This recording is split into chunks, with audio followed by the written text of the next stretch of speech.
Alright, should be live, everyone. Hi, welcome to the stream. And, it's time to finally knock this one out of my backlog. I've been meaning to play through these games for years. And every time I have, something happens. Something just stops me from going all the way. But we're gonna play Ace Attorney for you tonight. I think I could just use my main Switch save. I could save over what I had. I got like halfway through the first game, and that's about as far as I've ever played in this series. I object. No, Mr. Wright. You human. But yes, welcome everyone. Welcome. I need to lower this a bit. It was very loud in my ears. So, new game. We have the whole trilogy. This is the Switch HD trilogy. I've heard some people say that the OG GBA and DS ones are better. But it's fine. It's fine that I'm playing a crappy version. But hi everyone. See a decent chunk of people in chat already. It's still good. That's what I've heard. Yeah, this is as far as I got. I got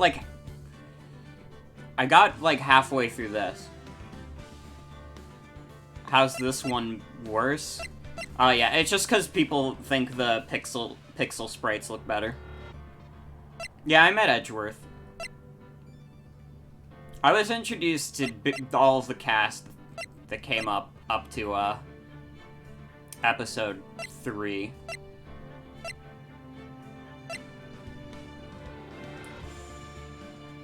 How far am I? Well, we're gonna start at the beginning, but I got up to Turnabout Samurai. So we'll start at the beginning. Start all the way back.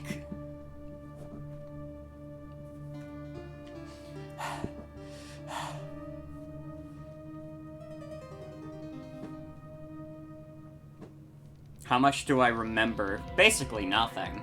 Damn it! Why me? I can't get caught. Not like this. What voice can I give this guy? I've got to find someone to blame. Someone like him. I'll make it look like he did it. That's his voice now. It's pretty good. Wonder if this is the bad guy. No. No. No fucking way. Boy, am I nervous. Right. Oh, hiya, Chief. Oh, I'm glad I made it on time. Well, I have to say, Phoenix, I'm impressed. Not everyone takes on a murder trial right off the bat like this. It says a lot about you, and your client as well. Thanks. Actually, it's because I owe him a favor. A favor? You mean you knew the defendant before this case? Yeah. Actually, I kind of owe my current job to him. He's one of the reasons I became an attorney. Well, that's news to me. I want to help him out in any way I can. I really want to help him. I owe him that much. It's over! My life, everything, it's all over! Is that your client screaming over there? Yeah, it's him. Death to Sparrow! I'm gonna do it! I'm gonna die! It sounds like he wants to die. Yeah. Nick! Hey there, Larry. Dude, I'm so guilty! Tell him I'm guilty! Give me the death sentence! I ain't afraid to die! What's wrong, Larry? Oh, it's all over! I'm finished! Finished! I can't live in a world without her! I can't! Who took her away from me, Nick? Who did this? Oh, Nick, you gotta tell me! Who took my baby away? The person responsible for your girlfriend's death? The newspapers say it was you.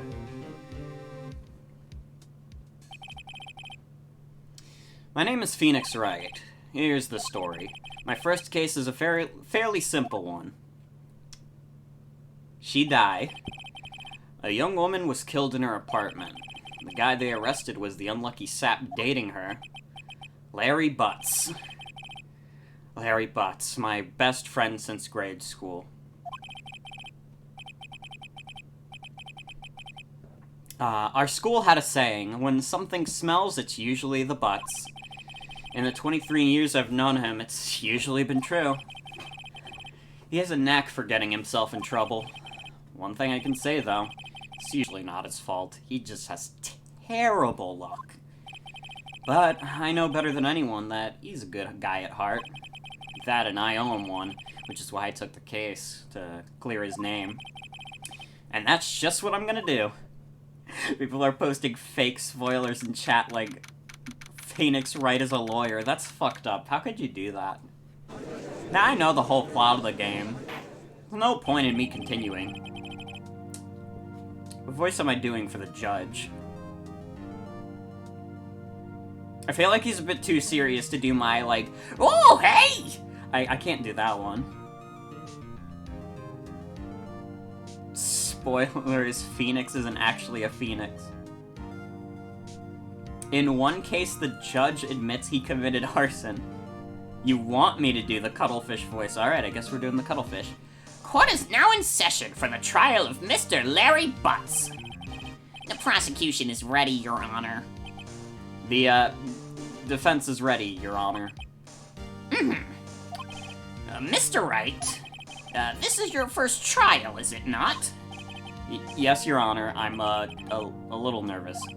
Your conduct during this trial will decide the fate of your client.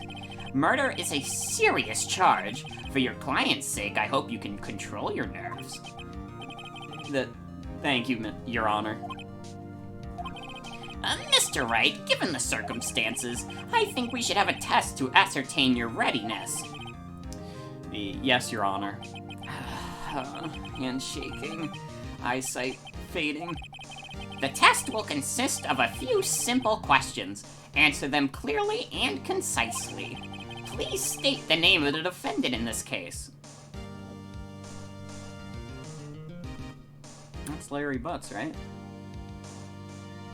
Because we're defending Larry Butts. I don't know anything about lawyering. If I went to law school, I would flunk out. I don't give a fuck.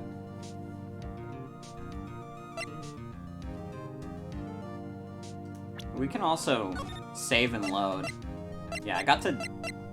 You can see how far I got there. 10 save slots. Let's go with 5. The defendant? Well, that's Larry Butts, Your Honor. Correct. Just keep your wits about you and you'll do fine. Next question. This is a murder trial. Tell me, what's the victim's name? Whew, I know this one. Glad I read the case report cover to cover so many times. Wait, it's, uh-oh. No, wait, I forgot. I'm drawing a total blank here. Phoenix, are you absolutely sure you're up to this? You don't even know the victim's name?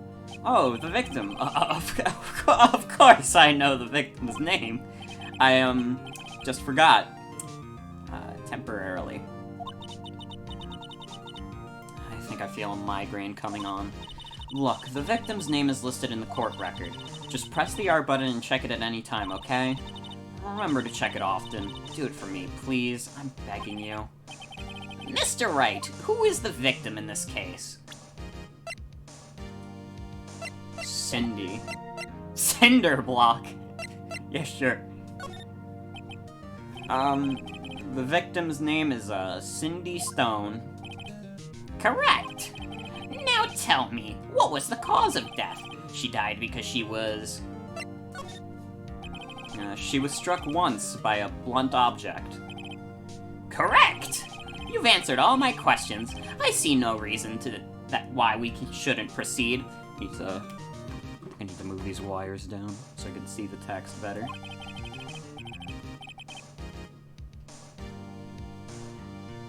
You seem much more relaxed, Mr. Wright. Good for you. Thank you, Your Honor. Because I don't feel relaxed, that's for sure. Well then, first, a question for the prosecution, Mr. Payne. Yes, Your Honor. As Mr. Wright just told us, the victim was struck with a blunt object. What is this voice I'm doing for the judge? It's like old school Professor Oak. I came up with that voice from like the Pokemon Snap Professor Oak voice. And then I did it for Captain Cuttlefish also. And now it's just like the old man voice. Would you explain to the court just what that object was? The murder weapon was this statue of the Thinker. It was found lying on the floor next to the victim. I see. The court accepts it into evidence. Right? Be sure to pay attention to any evidence added during the trial. That evidence is the only ammunition you have in court. Use the R button to check the court record frequently. Mr. Payne, the prosecution may call its first witness. The prosecution calls the defendant Mr. Butts to the stand. Chief, what do I do now? Pay attention. You don't want to miss any information that might help your client's case. You'll get your chance to respond to the prosecution later, so be ready. Let's just hope he doesn't say anything unfortunate. Uh-oh, Larry gets excited easily. This could be bad.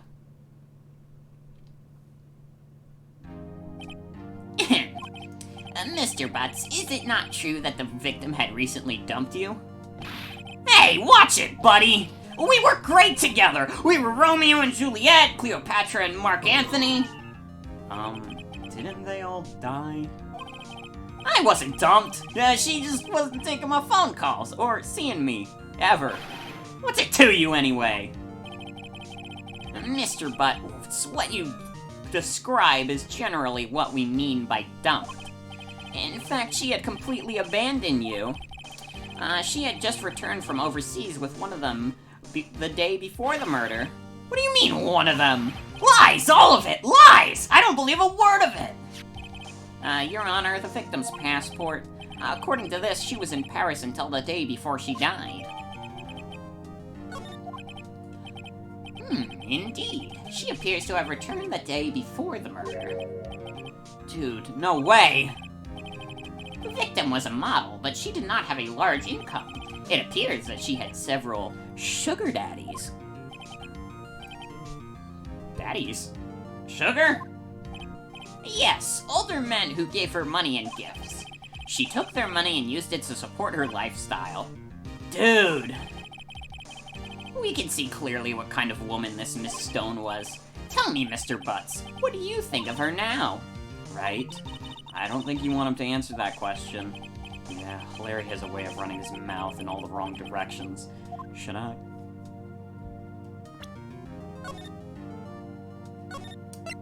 Save.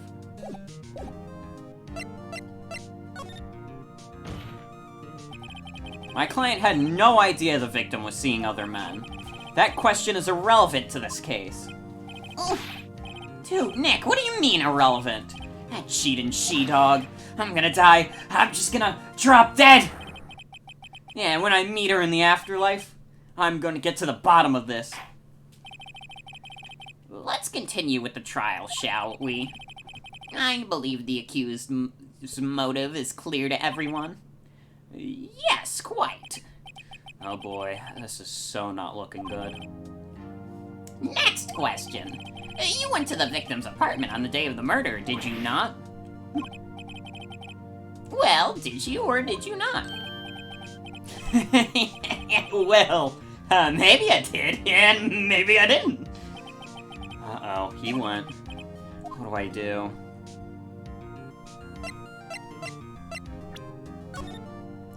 I'm just gonna save before every major choice.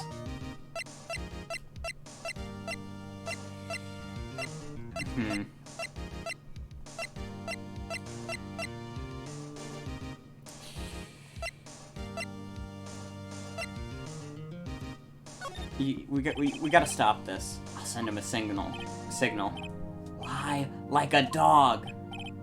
Well, see, it's like this. I don't remember. You don't remember? Well then, we'll just have to remind you. I got a bad feeling about this. We have a witness that can prove he did go into the victim's apartment that day. Well, that simplifies matters. Who's your witness? The man who found the victim's body, just before making the gruesome discovery. He saw the defendant fleeing the scene of the crime.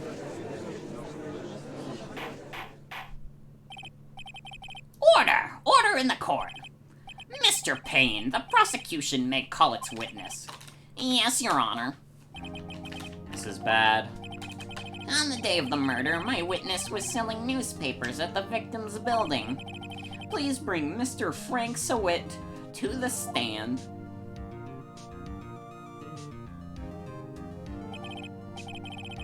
Mr. Sawit, you sell newspaper subscriptions, is that correct?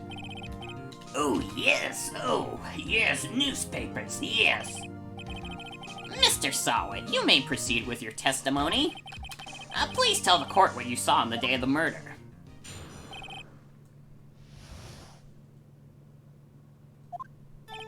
I was going door to door selling subscriptions when I saw a man fleeing an apartment.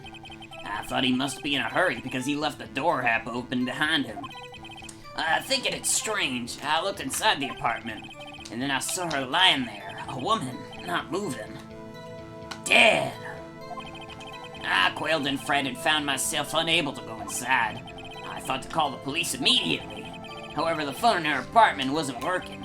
I went to a nearby park and found a public phone. I remember the time exactly. It was 1 p.m.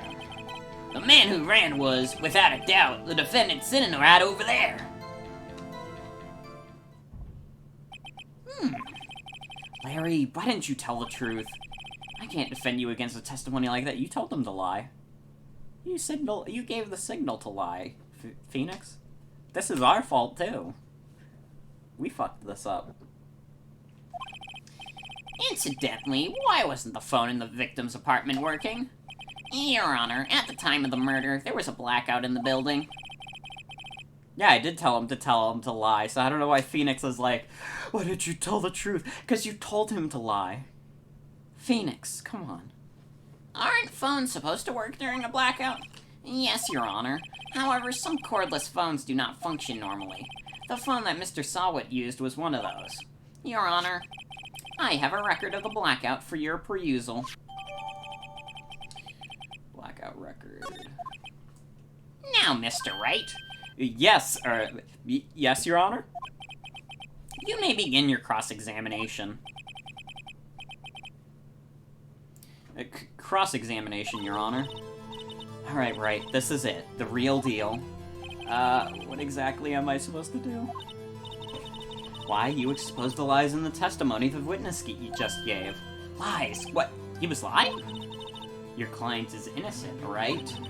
Then that witness must have lied in his testimony. Or is your client really guilty? How do I prove he's not? You hold the key. It's in the evidence. Compare the witness's testimony to the evidence at hand. There's bound to be a contradiction in there. I apologize, I'm not really able to read chat. Chat's kind of popping off tonight. I'm not really able to read chat because this is very much a visual novel. For the most part. There's some downtime. There will be some downtime. First, find contradictions between the court record and the witness's testimony. Then, once you've found the contradicting evidence, present it and rub it in the witness's face. Please save your voice. Okay. Open the court record with the R button, then point out contradictions in the testimony. Also, you don't gotta worry about my voice too much, because I did a fucking 7-hour stream. I could do any stream at this point. Okay. Let's see. Cross-examination.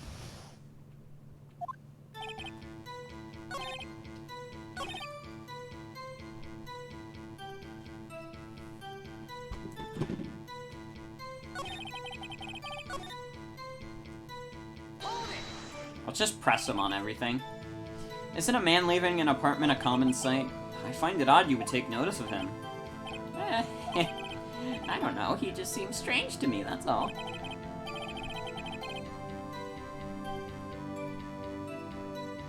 sounded like he was wait, I remember the voice I was doing for... Like he was mad, yet frightened at the same time.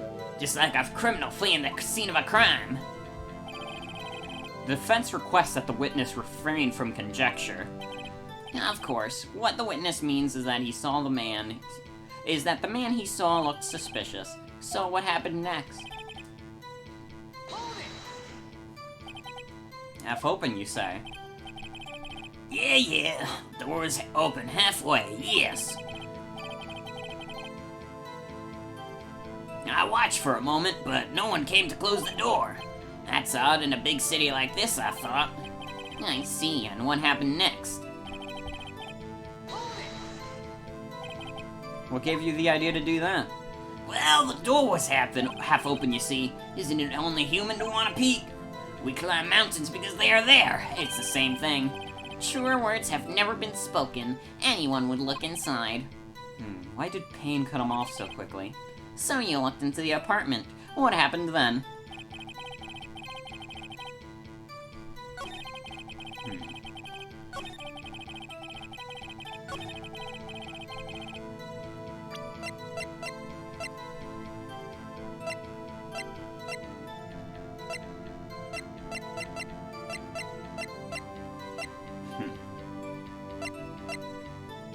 I think we can use anything yet. Let's just keep pressing him. Are you sure she was dead? Well, no, I guess I wasn't. But she wasn't moving at all, and there was blood everywhere. I guess that would look fatal to everyone. Very well, what happened next? So you didn't touch anything in the apartment? Yes. Yes, I mean, no, nothing. Okay, what happened next? You thought to call the police. Does that mean you didn't actually call them? Please listen to the rest of the testimony. You thought to call the police. What happened next? The phone in her apartment wasn't working? Yes, I mean, no. No, it wasn't, Rat. But you said you didn't go into the apartment, or did you? Oh, that? I can explain that. There was a cordless phone on a shelf in the entranceway. I reached inside and tried using that to call. And the phone wasn't working, correct? Feel like Ace Attorney would be a game that'll take a long time to stream? It will. With all the reading I have to do, it will. Your Turn to Die was a crazy long stream despite that not being a super long game. Just because it's like all text. Why use a public phone? Well, you see, I don't have a cell phone. And being in the middle of the afternoon, there was no answer at the nearby apartments. Alright. Well, what time did you call again? I remember the time exactly. It was 1 p.m.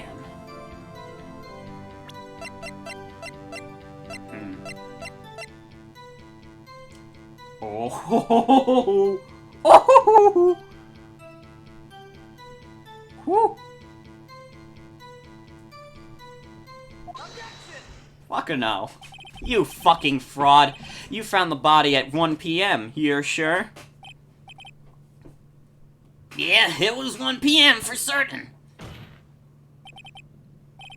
Frankly, I find that hard to believe.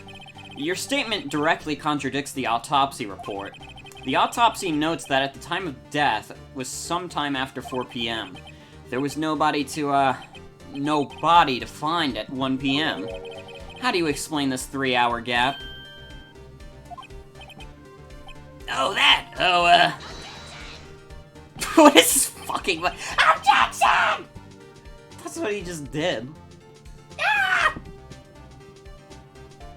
This is trivial. The witness merely forgot the time. After his testimony, I find that hard to believe. Mr. Sowet, why were you so certain that you found the body at 1 p.m.? Gee, that's a really good question. Great job, Wright. Way to put him on the spot. That's all you have to do. Point out contradictions. Lies always beget more lies. See through one and their whole story falls apart. Wait, I remember now.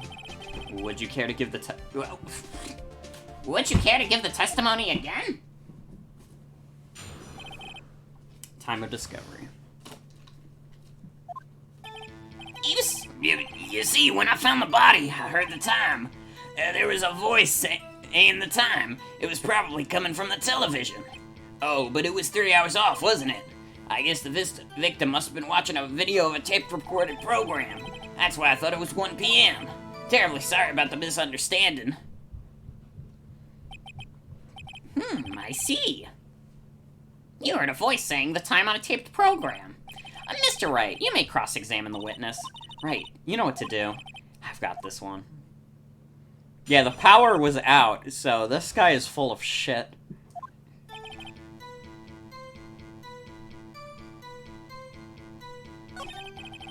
There's a voice saying the time. It was probably coming from the television.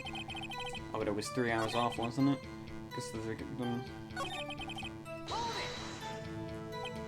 How do you explain the gap? Hold on. One of these things I could point out.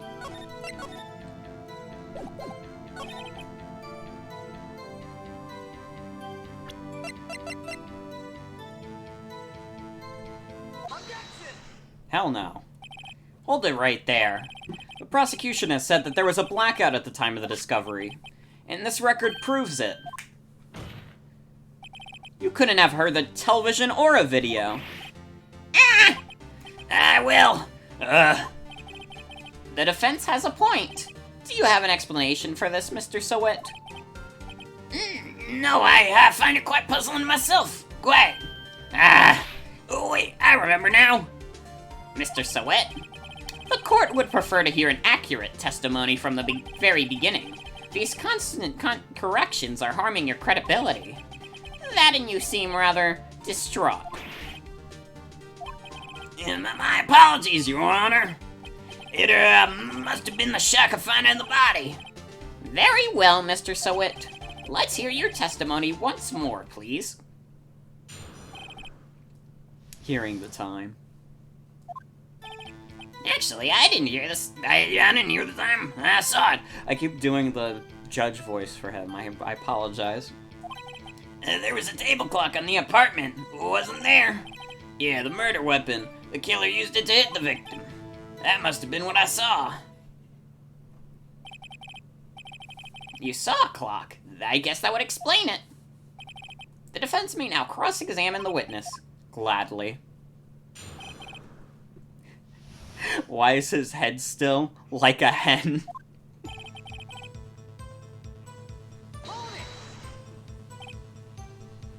Strikes me as a very suspicious mistake. Yeah, I can see how you'd be a little doubtful. I'm really sorry. I only just remembered that table clock. A table clock?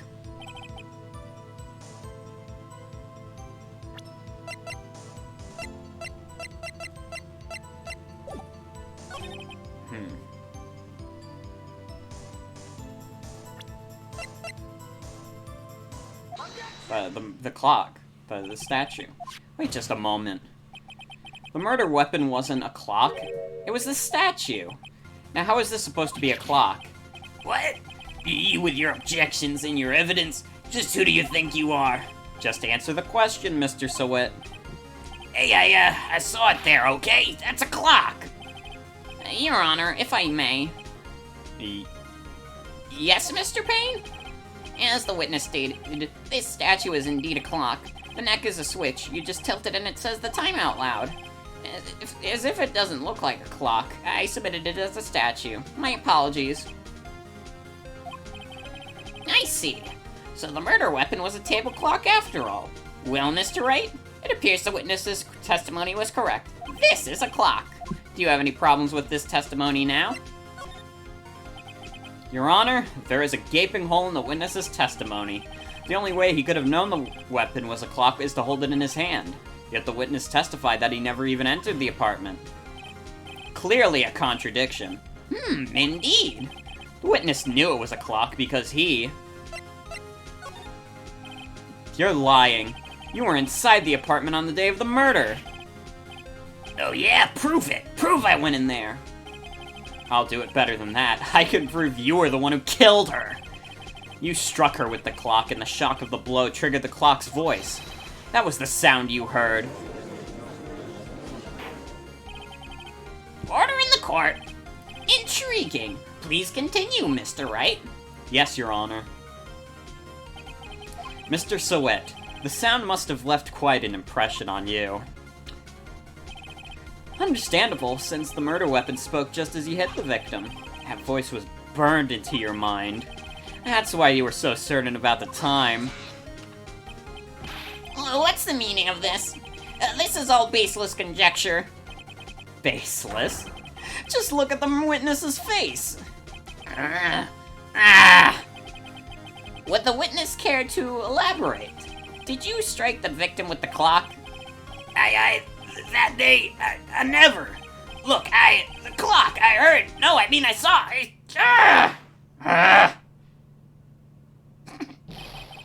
Shut up! I hate you! It was him, I tell you, I saw him! He killed her and he should burn! Burn! Give him death! Order! Order in the court, I say! Your Honor, a moment, please. There isn't a shred of evidence supporting the defense's claims. Mr. Wright. Your Honor? You claim the sound the witness heard came from the clock. Do you have any evidence? The whole case is writing on this. I'd better think through it carefully. Your Honor, the sound Mr. Sowet heard was definitely this clock. A fact which is simply clear if you sound the clock, here in this court. Your Honor, may I have the clock? I ask the court to listen very carefully. I think it's 8:25. That certainly is a strange way to announce the time. Well, he is the thinker after all. So, we've heard the clock. What are your conclusions, Mr. Wright? Mr. Payne, can you tell me what time it is now? It's 11:25. As you can see, this clock is exactly 3 hours slow. Precisely the discrepancy between what Mr. Sowet heard and the actual time of death. So, Mr. Sowet, try to talk your way out of this one. You forgot one thing. Uh-oh, what's he talking about now? While it may seem like that clock is running 3 hours slow, it proves nothing. How do you know it was running 3 hours slow on the day of the murder? If you can't prove that, you don't have a case. Shit, he's right. How am I gonna prove that? Damn it, I was so close. Mr. Wright, it seems you lack the critical evidence to support your claim. Yes, Your Honor. This means I cannot let you indict the witness. Unfortunately, this ends the cross-examination of Mr. Frank Sowet. I came all the way down here to testify, and look what happens. You treat me like a criminal! A criminal! You lawyers are all slime! I almost had him.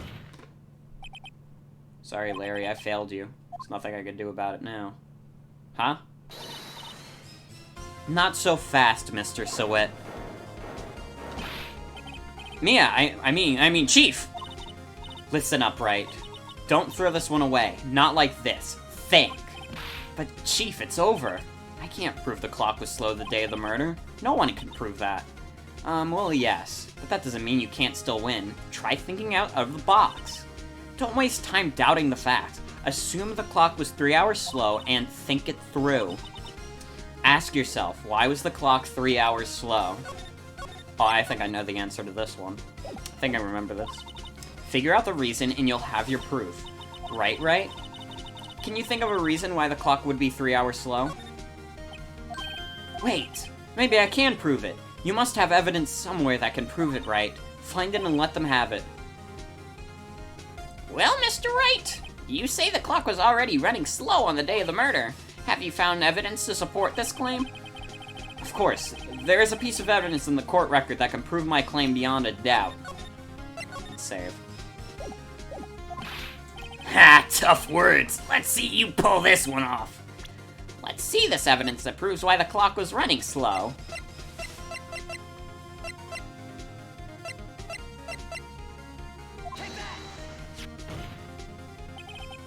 The victim had just returned home from abroad the day before the murder. As we all know, the time difference between here and Paris is 9 hours. When it's 4 p.m. here, it's 1 a.m. the next day there. The clock wasn't 3 hours slow, it was 9 hours fast! The victim hadn't reset her clock since returning home. That's why the time you heard when you struck her dead in the apartment was wrong. Proof enough for you, Mr. Sowit? Or should I say, Mr. Did It? Oh.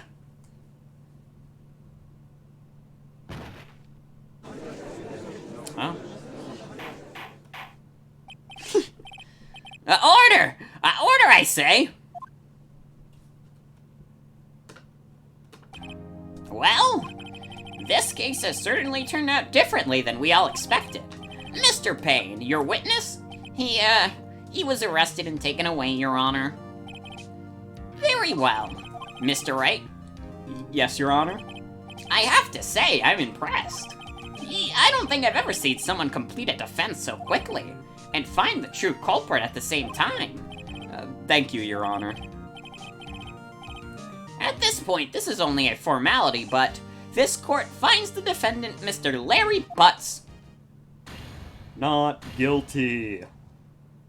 We did it. Hell yeah. And with that, this court is adjourned.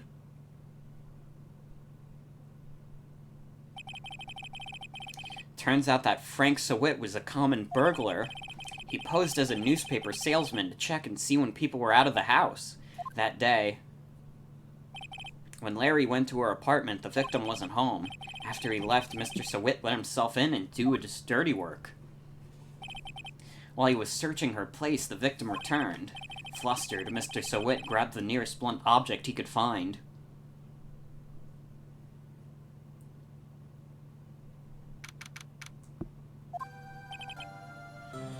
Whew, I still can't believe we won. Right, great job in there. Congratulations, you won. Thanks, Chief. I owe it all to you. Not at all, not at all. You fought your own battles in there. It's been a while since I've seen a trial end on such a satisfying note. I've never seen the Chief looking this happy. If she's this glad, imagine how Larry must feel. My life is over! Larry, you're supposed to be happy. What's wrong now? Nick! Don't worry about me. I'll be dead and gone soon. Good, wait, no, I mean, bad. Larry, you're innocent. The case is closed. But my Cindy Wendy's gone, man! Gone forever! Oh, Larry, she was a... never mind.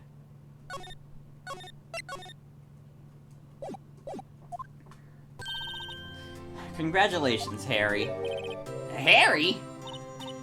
Yes, you. I can practically see the headlines now. Harry Butts, innocent. Thanks. I really owe you one. I won't forget this ever. Let's celebrate. Dinner, movie, my treat. Oh no, I couldn't. Hey, I was the one who got you off the hook. Oh, hey! Here, take this. It's a present. A present? For me? Wait, wasn't this the evidence that... Actually, I made this clock for her. I made one for her and one for me. Really? You made this? Well, thank you. I'll keep it as a memento. Yo, Nick. Can you believe it? I was so into that chick. And she was just playing me for a fool. And doesn't that make you want to just cry? Larry. I know there's like an extra thing you can do at the end. Of cases. Are you so sure? Squeeze me? I think she saw quite a lot of you in her own way. Nah, you don't gotta sympathize with me. It's okay. Oh, I'm not just sympathizing. Really. Isn't that right, Wright? Don't you have something to show your friend? Something that proves how she felt about him? Uh-huh. Oh, yeah, right. What the heck is she talking about? Check this out, Larry. Proof positive that you weren't just some chump to her. Huh? What about that clock? This is a clock you made for her, Larry. And she took it with her when she traveled. Whatever, she probably just needed a clock, that's all. You think so? It's a pretty heavy clock to take traveling. Well, make of it what you will. Hey, Nick. I'm glad I asked you to be my lawyer. Really, I am. Thanks. Hope that made him feel a little better. Right. I hope you see the importance of evidence now. Also, hopefully you realize that things change depending on how you look at them.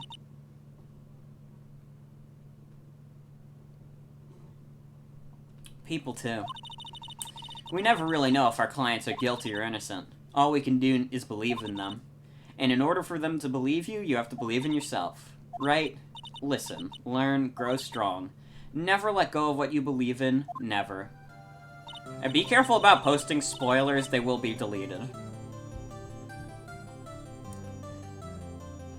Also, I've seen Gumshoe. I got up to Gumshoe. I thought he was a nice guy. Well, I think our work here is done. Shall we be off? Yeah, I guess so.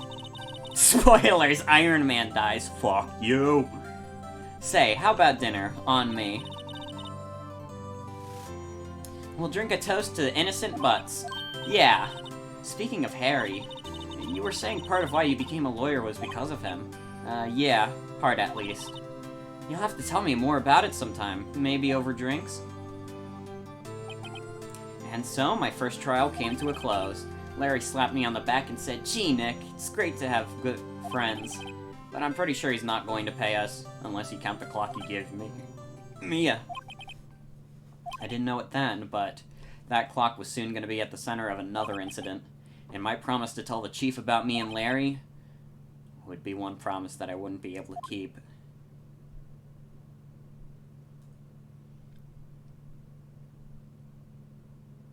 Uh-oh. Save your progress, save your progress.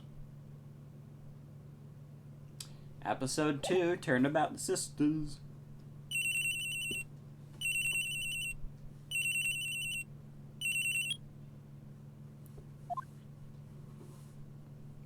Hello, this is Maya. Hey Maya, it's me. Mia, what's up? You haven't called in a while. Sorry, I've been so busy. How have you been? Well, lonely, and it's all your fault.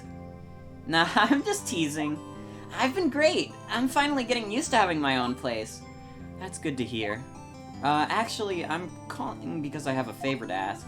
I know. You want me to hold evidence for you? Sharp as always. There's a lot of buzz about the upcoming trial. I just don't feel safe keeping the evidence here. I gotcha. So, what is it this time? It's a clock. A clock? Yeah, it's made to look like that statue of the Thinker, and it tells you the time. I thought you might like it. You always liked toys. Hey, I'm not a little girl anymore, sis. Now, I'm only teasing. I should probably tell you, the clock isn't talking right now. Huh? It's not working? That's lame! I had to take the clockwork out. Sorry. I put some papers inside instead. Papers? Is that the evidence, then? Well, there's a possibility that it might turn out that way, yes. Can you come by the office tonight, say 9, to pick it up? I'll be in a pre-trial meeting until then. Okay, sis, but I expect dinner. Something good, like burgers! I could really go for a good burger. Okay, we'll hit the usual joint. Alright, it's a deal. Okay, sis, see you soon. Yep, I'll be waiting. Conversation recorded, September 5th, 9:27 a.m.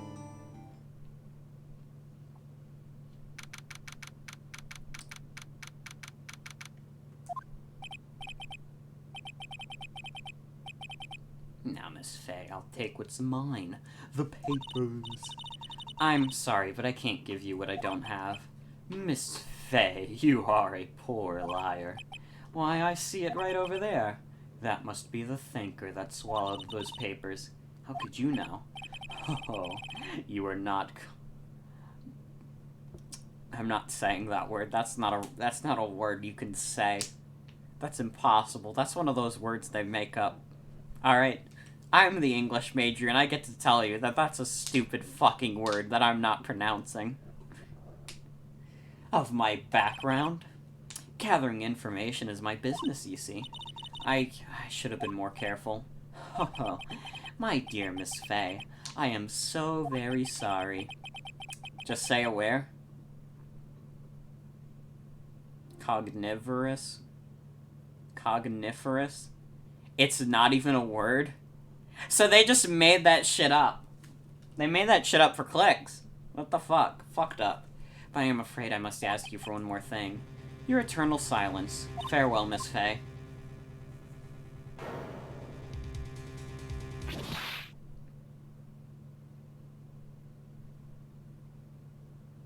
Oh, I should be doing this voice for him.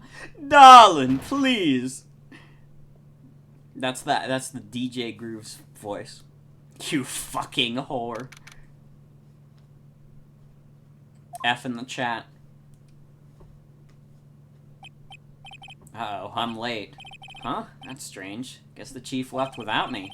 She said her sister was coming over so we could all go out for dinner. What's that smell? Blood? Mia! Maybe she's in her office. We can just examine things.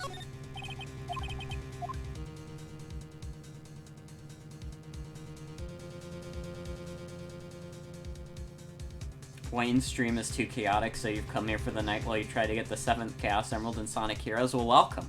I wish you luck. Those special stages are fucked.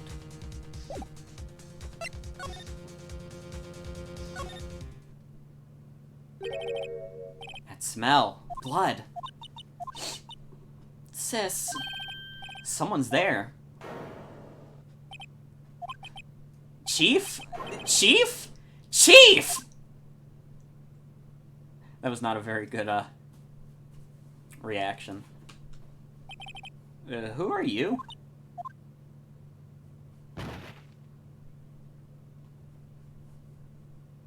Passed out, apparently. Strange girl dropped out cold. I left her lying on the office sofa. I went back to the chief where she lay under the window. Her body was still warm. I could feel it when I held her shoulder. Then, all too quickly, it began to fade, until finally she was cold. Man, she doing a dramatic-ass pose for having just died.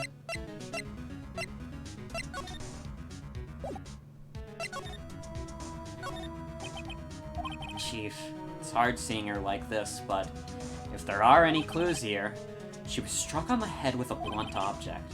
She probably died instantly. The thinker lying next to her must have been the burner weapon. The thinker... there's some glass shards near the chief's body. Must be pieces of glass of the glass light stand, broken in the back of the room. Nothing else that seems to be a clue here. Piece of paper. Must have fallen from Mia's hand. What could it be? The word is written in blood on the scrap of paper. Maya? Did Mia write this? This piece of paper is a receipt from a department store dated yesterday. I think that's enough snooping around for now. I'd better call the police. Find out what that girl was doing here. Shards of glass are scattered on the ground. They seem to be the remains of a glass light stand. No clues here. Chief's chair. Simple, functional design. Feels pretty good to sit in, too.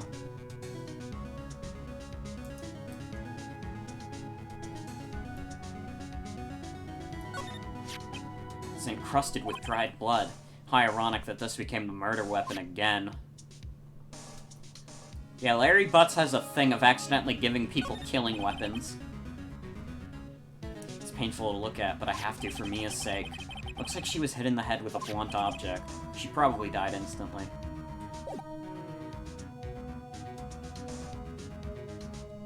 Phoenix sitting down and spinning around in the chair in this situation. Phoenix Wright is a sick fuck. That girl just now, where'd she go? I put her right there on that sofa. Uh-oh. I hope she didn't run on me. Yipes! Don't scare me like that! Excuse me, but who are you? It's okay. I work here. Maya Fey. Maya Faye? Maya. So, Mia was writing this girl's name. Maybe I should show her the receipt? I never thought there'd be a use for evidence like this outside the courtroom. She seems to be in shock. I don't want to disturb her, but I have to know. Excuse me. Can you tell me what happened? I came in, the room was dark, and Sis... So she was already dead. So, you're the chief's sister. I'm her younger sister. And you were here visiting? This late at night? Yeah, she said she wanted me to keep some evidence for her. Evidence? Yeah, it was that clock. It was the thinker.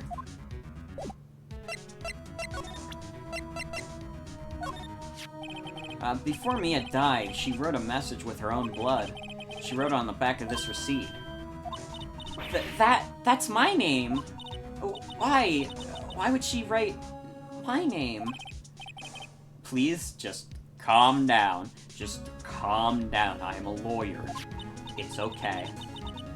Why would Sis write my name? Uh-oh, now I've done it. I'd better hurry up and call the police.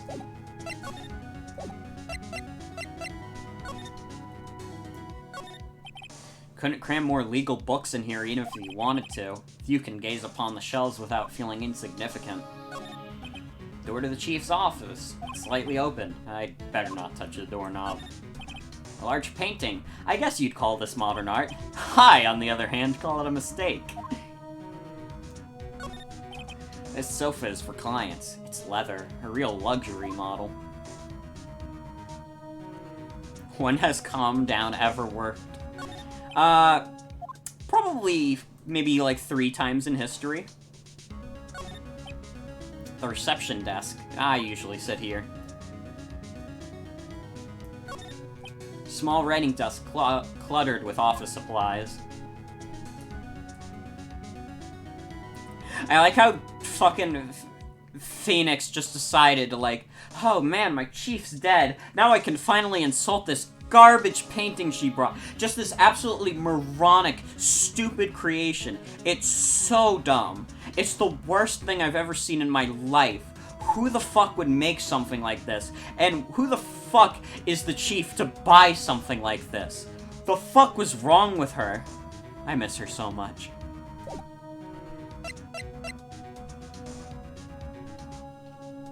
Is his major a spoiler? Probably. Gave you a laugh at 2 AM, I'm glad. That's the idea of doing funny bit. Okay. Hey, I'm a lawyer. I'm sorry, I've never seen that before. About the thinker. The thinker. That was... Oh, sis.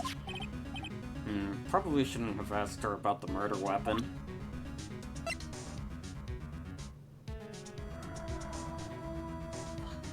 Whatever. This was lying next to the chief.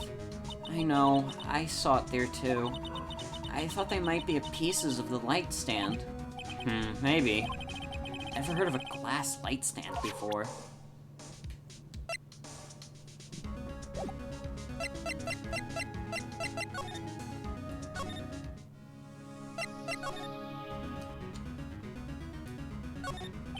Surprisingly, the chief was never good with machines. About all she used this PC for was email. She picked up this ancient model at some garage sale for practically nothing. Faye & Co. Lodger book. Everything is written in the chief's ultra-neat handwriting. It's a small office, but it makes a good bit of money. Right, I'd better call the police. I have fucked around enough. That's funny. A few of the screws on the receiver are missing. Looks like someone was halfway through taking it apart. Police? Please come quick. Oh, what was that? Someone screaming from outside the window? She's staring right at me. She's holding a phone in her hand. Uh-oh.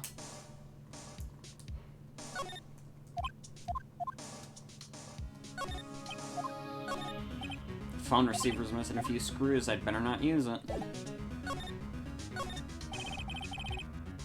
Perfectly normal office desk. Chief had a very particular policy about office decor. Spend big on stuff the clients use, but keep your own stuff simple. It's a pretty good philosophy. All the Chief's important documents are packed in here. This is where she filed her case records and recent rulings. Caught you ringing on the telephone. Yeah, it's been a long time since I heard that song.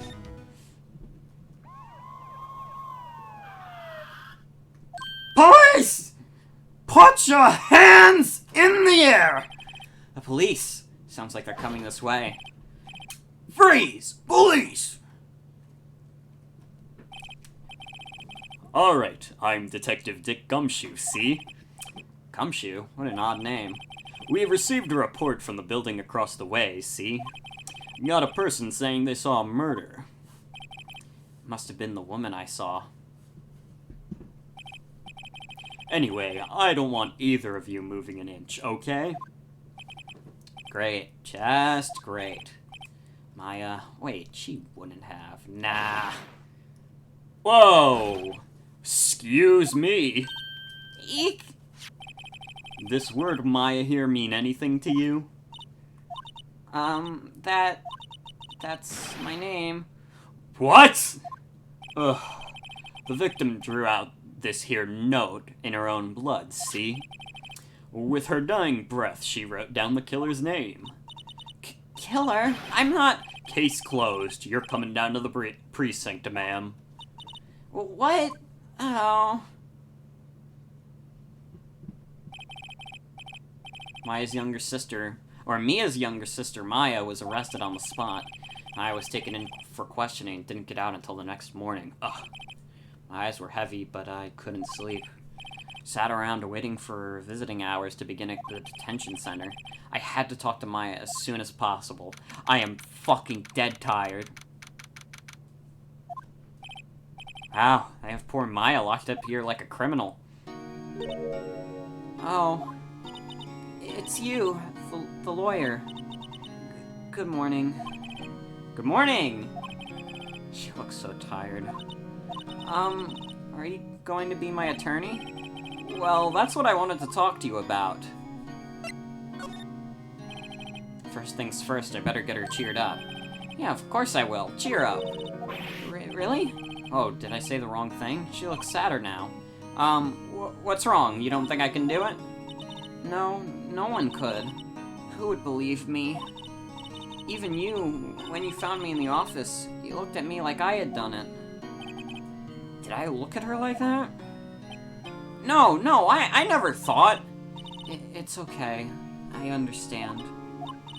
And I've also heard about you. Heard? Heard what about me? I was talking to my sister on the phone the other day. Today was my junior partner's first time in court. Wow, really? How'd that go? It was quite the scene. Honestly, I was on the edge the whole time. It's been a while. So he crashed and burned? He's a genius. One of those strike fears into the hearts of evil types.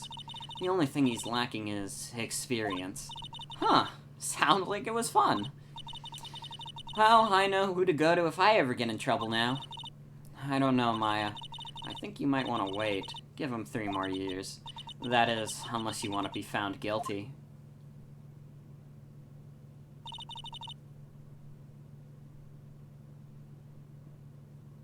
Japanifornia has a busted legal system. There's not any racial biases or anything. It's just that everyone fucking sucks at their jobs. Phoenix Wright, who just got here, is better at his job than anyone else in this game. That's what she said. I'm sorry. I didn't mean to insult you. No, it's okay. It's true, I guess. But at the same time, I can't just sit by and watch. When I think of the person who did this to me... I know.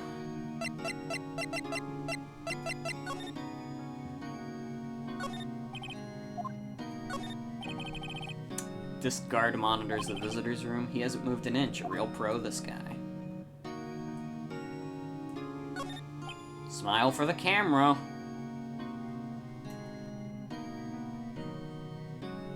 All the cops in this game are incompetent. There's something I've been wanting to ask you. Yes? What's with that outfit? Oh, this? This is what all acolytes wear. It's my uniform. Uniform? Uniform, you could say. Acolytes? Like people in religious training? What is it that you do? Oh, it's nothing strange, really. I'm a spirit medium. In training. Spirit medium. I'm pretty sure that qualifies as strange. Could you tell me about the day of the murder? Yes. Let's see. That morning, I got a call from my sister. She wanted me to hold on to a piece of evidence for an upcoming trial. Evidence? Yeah, that clock shaped like the Thinker. That one Larry made. How could that have been evidence in a case?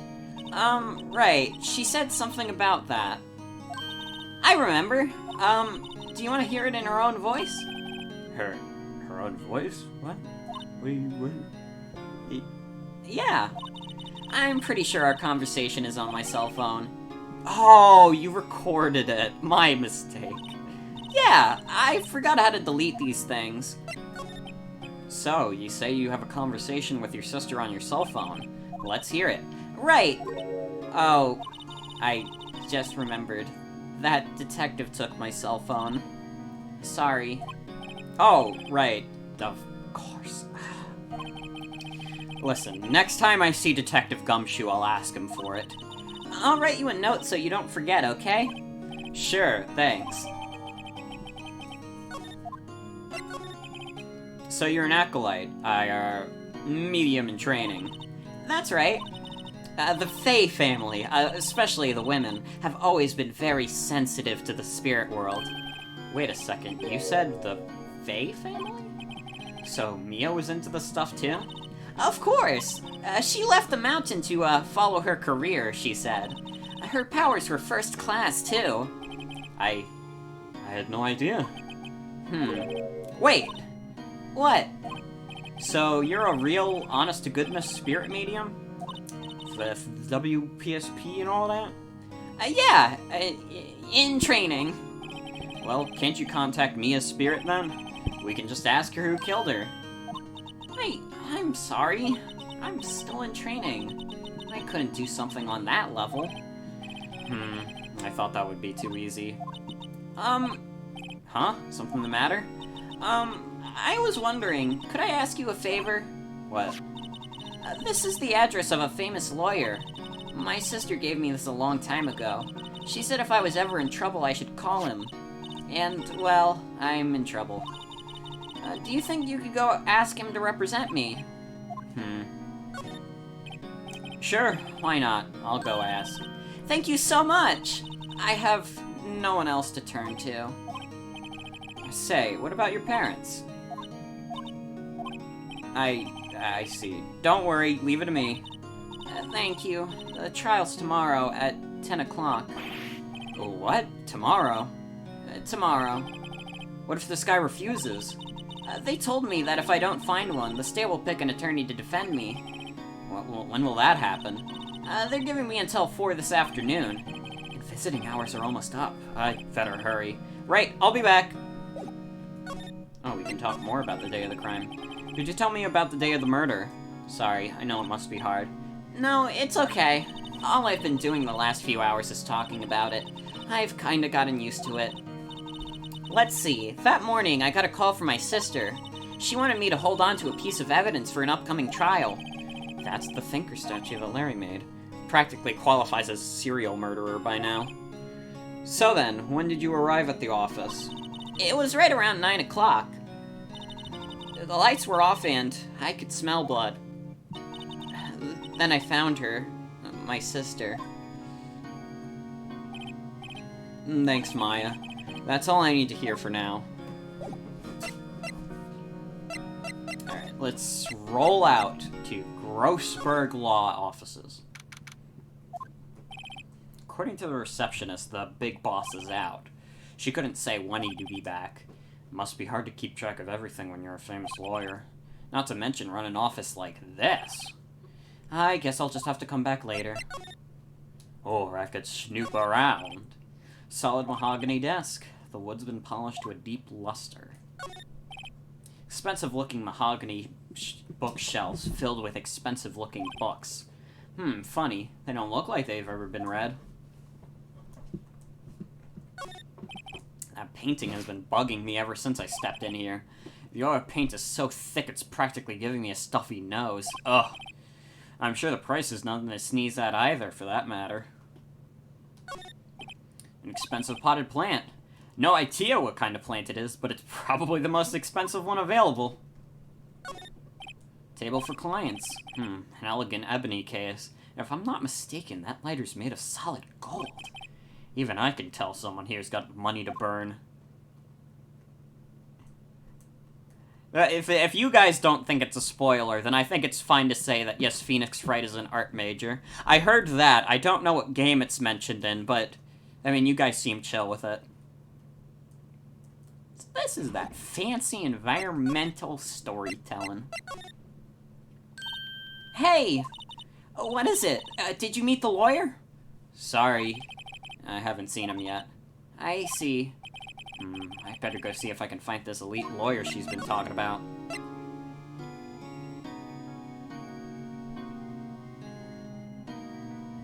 Of course he's an art major if he shit-talks the chief's painting after she dies. What about your family? I only had my sister. My father died when I was very young, and I don't know where my mother is. Don't know? So she could still be alive? The women in my family have been mediums for generations. They say a lot of spiritual power runs in our blood. About 15 years ago, our family was involved in an incident. There was a man and he ruined our mother's life. Ruined? After that, she disappeared. Several years after that, my sister announced that she would become a lawyer and she left the mountain. So, you live by yourself? Yeah, I've gotten used to it. Oh, also, I had become independent or I would lose my powers. I feel bad for her all by herself up on that mountain. So, who was this man who ruined your mother? About 15 years ago, there was an unusual murder case. It made quite a stir. Everyone was talking about it, apparently. The police were running out of leads, and they were getting desperate. Wait, they didn't use a spirit medium, did they? The police convinced my mother to try and contact the victim. Wow, so what happened? The case was solved, we thought. You thought? You thought! The man my mother helped the police capture was innocent. The police's consultation with a medium had all been carried out in secret, of course, but a man found out about it and leaked it to the press. He told all the papers that my mother was a fraud, and the media jumped on it big time. My mother, became the laughingstock of the nation. I see. White. Excuse me? White? What? Me? That was his name. My sister told me. White?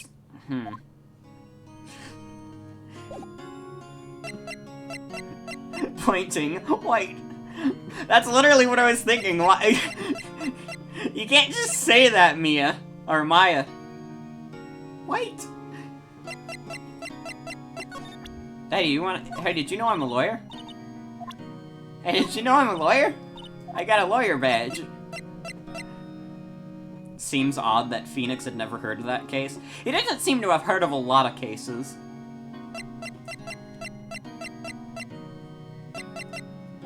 Guess. We'll go through the items. This was lying next to the chief's body. I saw that too. They said they thought these were pieces of a broken light stand. Yeah, that seems about right. Though I'd never heard of a glass light stand before this. Remember that receipt? You mean the one with my name on it? Any idea why she... Absolutely none! Do you trust me? I trust you. Why? Don't you think I did it too? No, I don't. It's just a hunch, but... That detective thinks I did it. I wanted to ask you about your cell phone. That detective took it when they brought me in. So Gumshoe took it. I'll have to get it back next time I see him.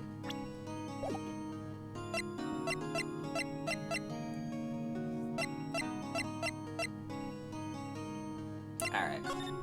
Let's roll out, gang. The office is filled with police officers. They're all busily searching for clues. Hey, you there! This is a crime scene, pal. No trespassing. Sorry. Don't I know you from somewhere? Wait, you're that Butts guy, aren't you? No, Phoenix Wright. How could anyone mistake me for Larry? Haha! I guess I got the wrong name, Mr. Wright. Sorry about that. That Butts guy, he was a killer, and you're no killer, right? He was proven innocent. Right. And you were...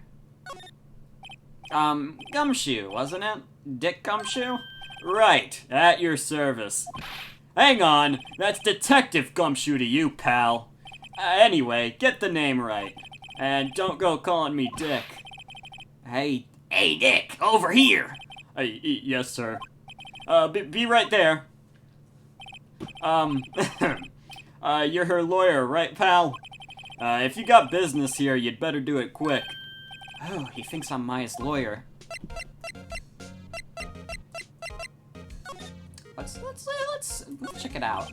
An old movie poster. Apparently, this was the first movie that made Mia cry when she saw it. I'll have to check it out one of these days. Mia's favorite potted plant. I remember it had this bizarre name no one could even remember. Cordyline stricta, pal. Who was that? The sky is blue and so am I. There's that hotel right across the way. Were people saying Charlie? There's a horrendous amount of legal books here. Scarier still is that Mia probably read all these. Oh, that's the plant? But the plant's name is Charlie.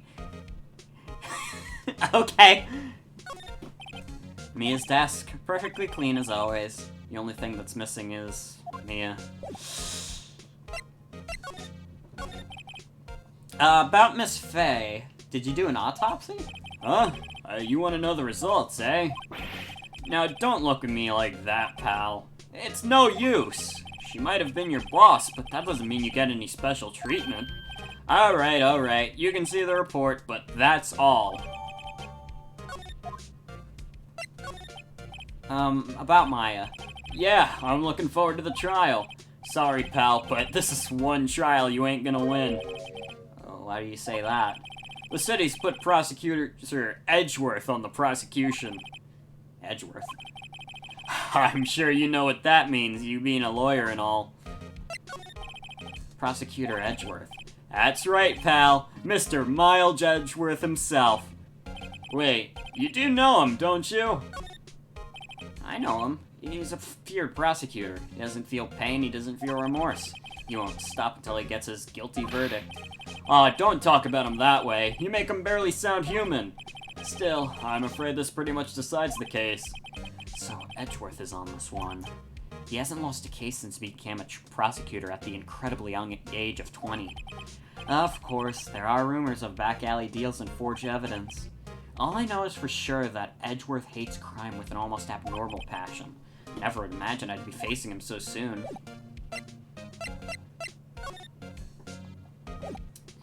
Alright, we can move. Let's see if the people are back. Nope. Hey, Maya. I got a pizza pie. Alright, she doesn't give a shit. Alright, give me a... Can I get more out of you? Do you want to see my badge? Sorry, pal, but I got no info for the likes of you. I was wondering, what do you think of this? That statue? That's the murder weapon. Huh? He thinks the clock is just a statue, too. I'm starting to wish I'd never seen this thing. There was broken glass at the crime scene, right? Huh? Oh, that? Seems like a glass stand next to the victim fell over. The glass shards were pieces of the broken stand. There's a piece of paper next to the victim, wasn't there? Yeah, the one with the killer's name written on it. Are you sure that Mia wrote it herself? Given the condition of the writing, it's hard to say if it's her handwriting or not. Oh, excuse me. So there's no proof that Mia wrote it. I was wondering, did you see Maya Fey's cell phone? Oh, that? I have that. Do you think you could give it back? Sure. I mean, wait a second, pal. Tricky lawyer. Uh-oh, he's on to me. Okay, I can't be straight with this guy, but what should I tell him? Something the matter?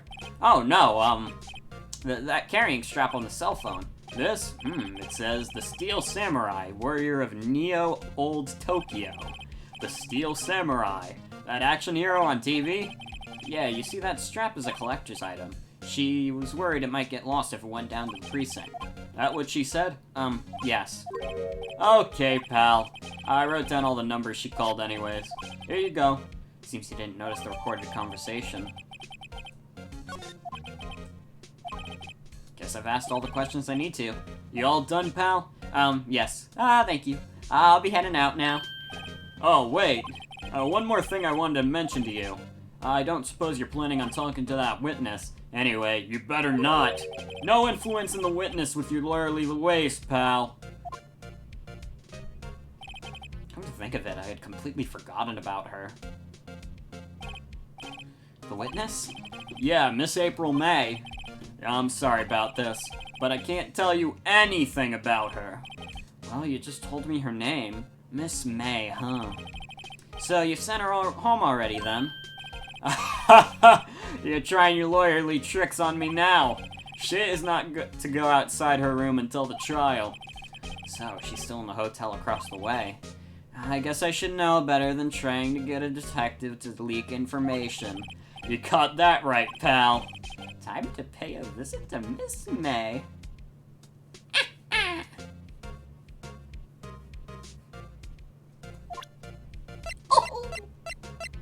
I'm just inserting my little phrases into Phoenix's dialogue to give it my own flair. So it's not just me reading dialogue at you. I sounded like Mario. Let's go! It's me, Mario, with Mario on PS4! Oh! And I'm very excited to announce for you that Mario will be appearing on Xbox One! Wahoo! I will not be appearing on Xbox Series X though. They don't have games on there! Haha!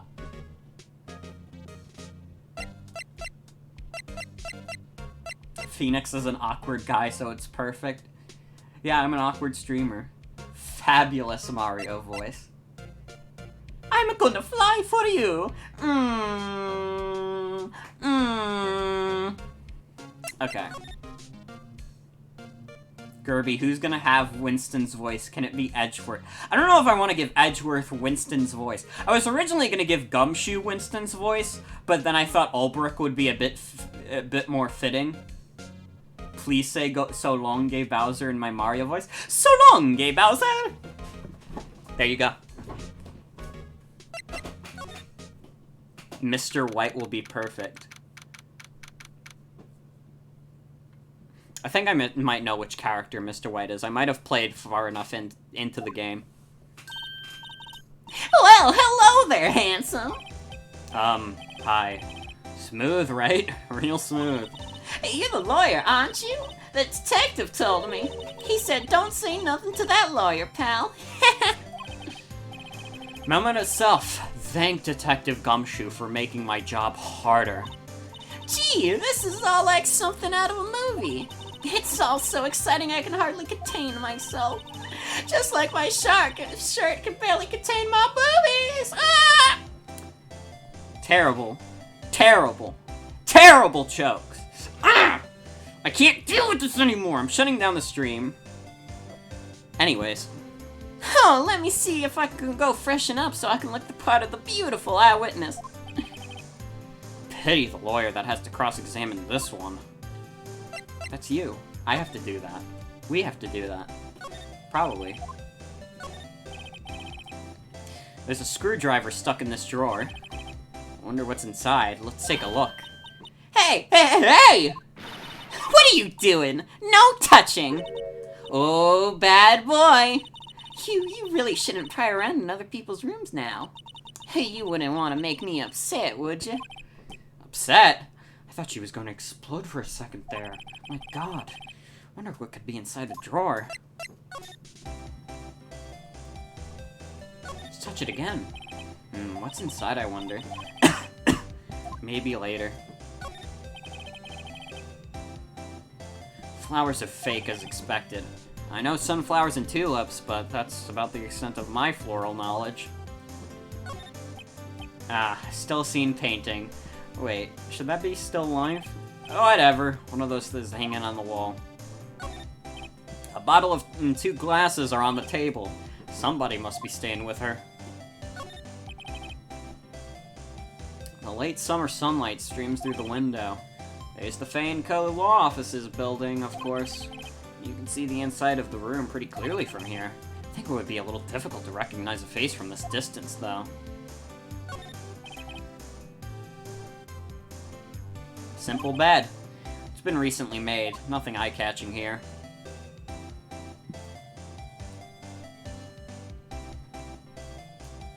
We have to stop spoiling shit in chat? What did you guys spoil?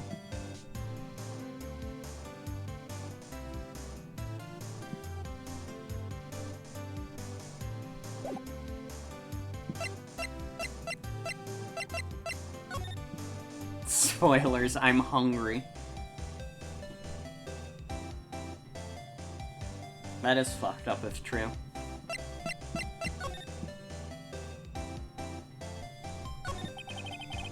Do you think you could tell me something?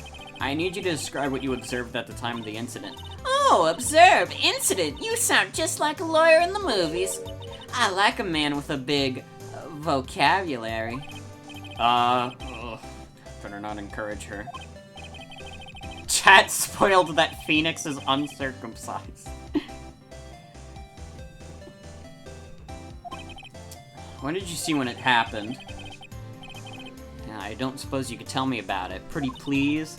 Let me see. Well, dream on. If you want to know, you'll just have to come to court tomorrow, Mr. Lawyer. Oh boy. Could you just who exactly are you? Oh, Mr. Lawyer, are you hitting on me? No, I'm just doing my job here. No. You know, you're cute when you blush.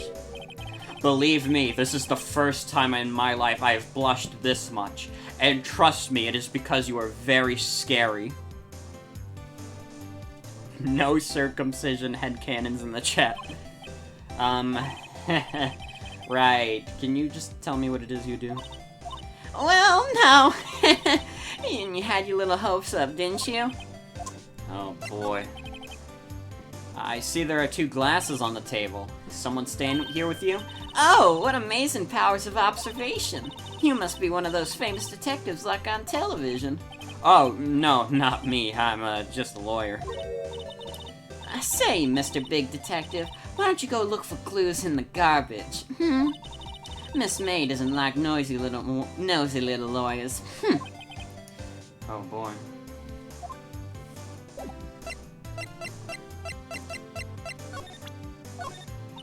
Excuse me, but I'm a witness, police witness, you understand.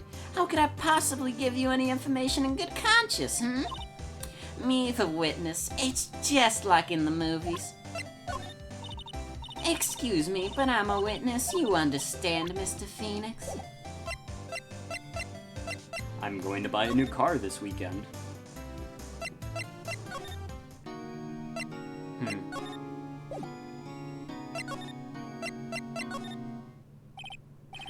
Seems like Mr. Grossberg is out. Well, maybe I should just wait here for him to come back. That wasn't the most over-top clearing of the throat I've ever heard. Ha ha! So you're the one they say they've been looking for me. Yes, that's me. This is Winston. You want me to do the Winston voice? It looks even grander than I imagined. That badge of yours on your collar. Ah, so you're a lawyer, are you now? Yes, well, yes. And what do you want? I'm not particularly busy these days. Please proceed. Not busy? And how come no one can get in touch with you? Something the matter? You came to see the one and only Marvin Grossberg, did you not? Well, here I am. What do you want? Out with it. Well, sir, actually, it's about Maya. Maya Fey. Ah, yes, Maya Fey. Go on. Why the strange reaction? Ah-cha-cha. I'm really quite busy here, son. I can't go taking cases on a day's notice. No, it's quite impossible. Wait a second. How did you know the trial was tomorrow? Anyway, I'm afraid it's entirely impossible for me to represent her. Sorry, end of discussion. What's going on? He refused me before I even got a chance to ask him. What do I tell Maya? How can you just refuse like that? Please, tell me why you won't take the case. Well, you see, it's just, I'm busy, you see. But the client is Mia Fey's sister. Mia trusted you. She knew her sister would be in good hands. Yes, of course I know that. However, I'm sorry, but I must refuse. Sorry, goodbye. Creep. Fine. I don't have time to argue with you anyway. I'll go look somewhere else. Think not. Huh? Did you say something? I think not, I said. What do you mean? I'm terribly, terribly sorry, but I'm afraid that no lawyer worth their salt will take this particular case. Terribly sorry, my boy. Why? I cannot say. Grossberg is Mr. Grizz. I beg your pardon, but could you leave? No, I've nothing more to discuss with you. What's going on here? How did you know Mia Fey? She worked here, a long time ago. Quite the apprentice, that one. Learned my techniques in the blink of an eye. She left one day, quite suddenly. She had a mission, you see. A mission? You could see it in her eyes. She followed it with a burning passion. Never looked back, that one. That's quite a painting. Haha! You noticed. It's my pride and joy. Impressive, well, isn't it? The color of the sky, the hue of the sea, the weave of the straw hat. It's worth at least 3 million. I have no intention of parting with it, of course. No, I won't sell it, not even to you. I wasn't interested. I think it sucks ass. It's not for sale. I'm not buying. Jeez, your painting sucks ass. Leave me alone. Painting sucks. Is there anything else I can examine? I also need to take a drink of water. I'm doing a lot of talking. I gotta be drinking water more. This is your official water check. If you dehydrated, go fucking hydrate. Inspect bear. Didn't I already do that? I did.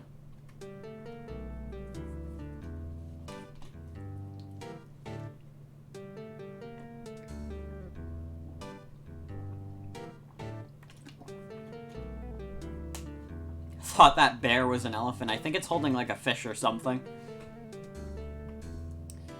So how's everyone doing tonight? We'll take like a couple minute break just to talk for a bit, because I've been talking a lot at you. And not really being able to interact with chat. And I do have to interact with people on this stream or else I will lose my mind. So how's everyone doing? Good, but dehydrated. Get that water. That's what I'm telling you. You're waiting for him? I know who you're waiting for, baddie. So you're sipping? That's good. I want everyone here to be hydrated. This is, I'm the only one who really needs to be seriously hydrated, but eating toast. Don't want to do your homework, so you're here. Oh, look on the bright side. At least classes are almost over. Some of my professors are just fucking off. like, as soon as they possibly can. My fucking, one of my literature professors, he was literally like, okay, so next Thursday, literally submit any late assignments, and then we are done. We are done after Thursday. I don't want to acknowledge any of you people anymore. Drawn, hell yeah. Alright, let's continue, I think. Don't blame professors for being fed up with this. Oh, absolutely not. They have a complete right to be fed up. I'm fed up too. Alright, let's continue. Let's go to Maya. Hiya. Oh, you're back. Did you find the lawyer? Well, what do I tell her? Well, see, just be honest. I really don't think you should use that guy. He didn't seem healthy. He was all skin and bones. What really happened? You don't mean he refused to help? I see. I've been abandoned then. Just a little longer now before the estate-appointed lawyer comes, I guess. 4 p.m. Time's up. What should I do? Do I just leave her and go home? I've made up my mind. I'm going to defend you whether you want me to or not. Why? Why? Well... You aren't the culprit. Someone else is. How do you know? I have a hunch. Given the evidence, it would be easy to assume that Maya was the killer, but there's something about this whole thing that smells fishy. That witness's strange behavior, was that all an act?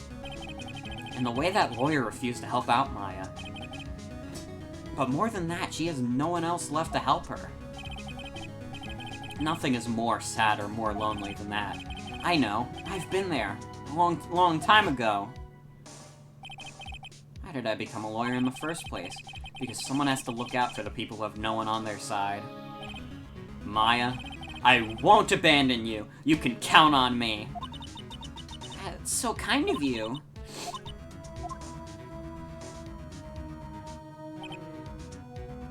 Well, let's fight this one and get you out of here. Right, thank you. Ooh, she smiled at last. She looks like an entirely different person. One last question. You are innocent, right? Yes! And I trust you. So you trust me too, okay? It's a deal. Oh, what next? There's something that's been bugging me. Just what was inside that strange woman's drawer? It was when I tried to look into the drawer that she got all defensive. There has to be something in there.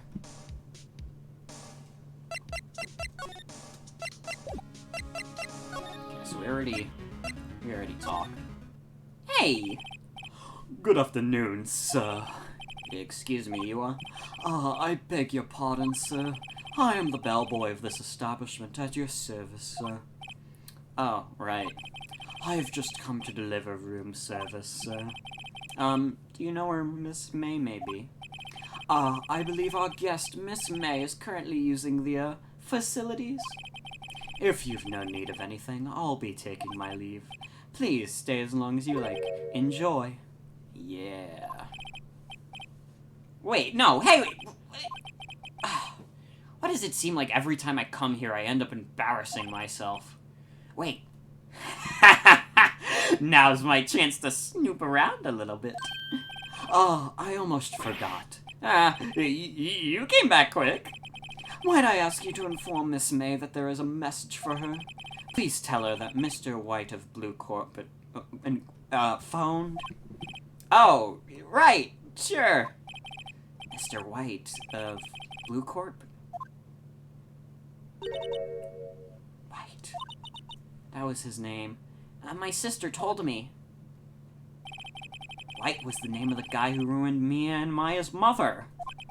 Could it be a coincidence? No. Fuck. There's a screwdriver sticking out of that half-open drawer. Now's my chance to see what's inside. What do we have here? Wiretap.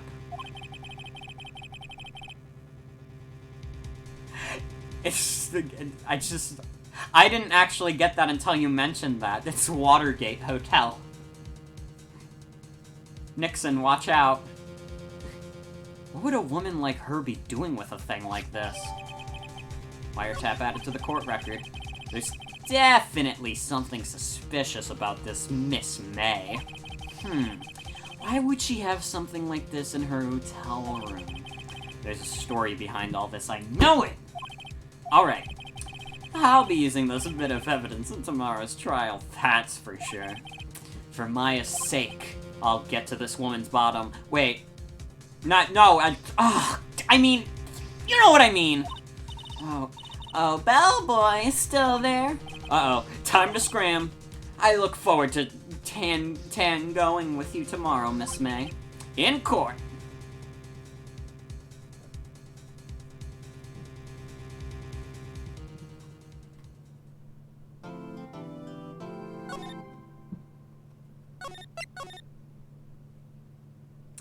Alright.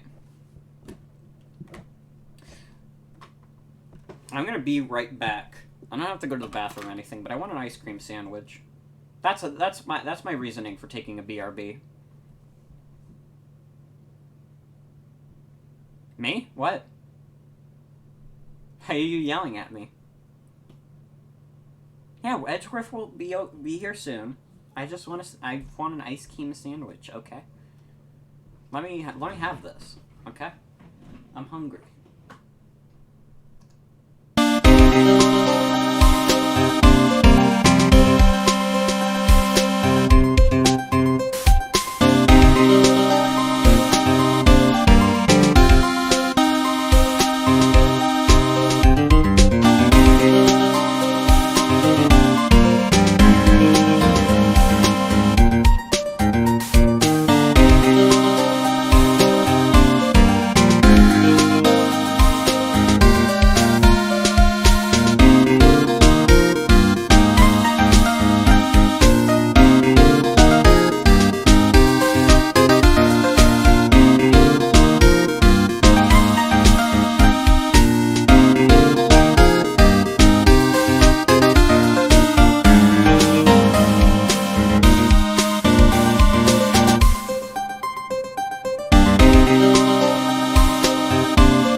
turn my mic off. I hope you didn't hear too much white noise.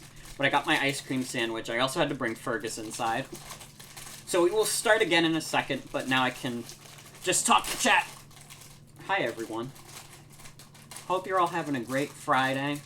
It's finally the weekend, baby. This is like a weird ice cream sandwich. This is like 2 chocolate chip cookies with like ice cream in the middle of it. I have never had this before. This is definitely not good for you, but, who gives a shit? Treat myself. Yeah, it's a good Saturday over in Europe. Oh yeah, it's definitely tasty. I just took a bite. It's very good. It's Saturday in Europe.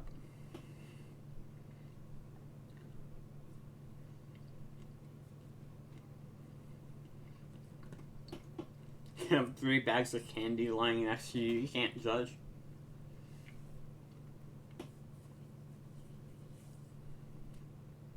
Don't tell Animal Crossing fans. Animal Crossing fans when they find out about the passage of time.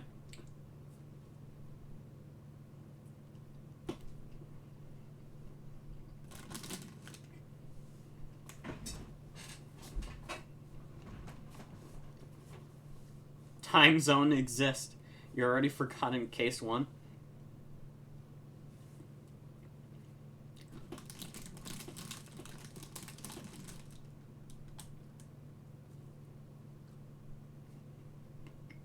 Comes as filtered. It's not even a real word.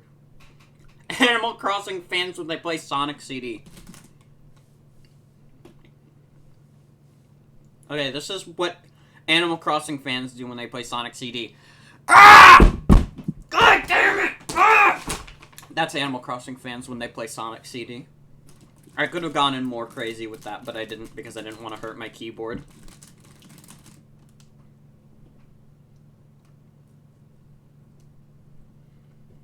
Animal Crossing fans will put you on Ace Attorney struggle tweets.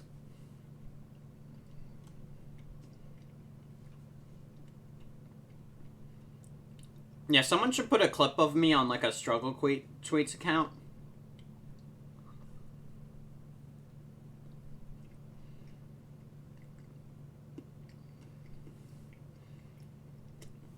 Find that old clip of me during E3 where my chair broke apart. I had to replace it. Like midstream. I don't even remember which one that was for.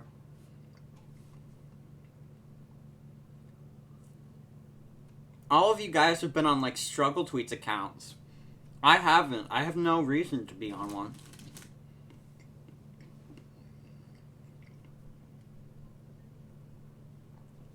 There has never been a point in my life where I've ever made a post that would get me on a struggle tweets account.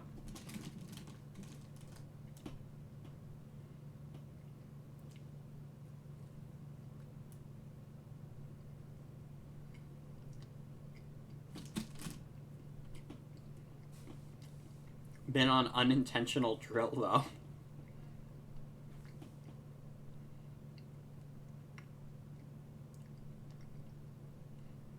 I mean, people have tried to steal my videos before, but not put them on, like, a struggle tweets account.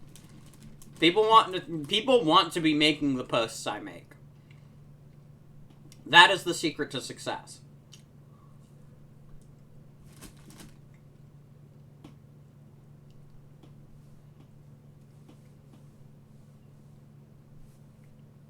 The spirit of Phoenix Wright possesses you whenever you play Ace Attorney. The only tweet on Pokemon Struggle tweets should be a Pokemon using Struggle.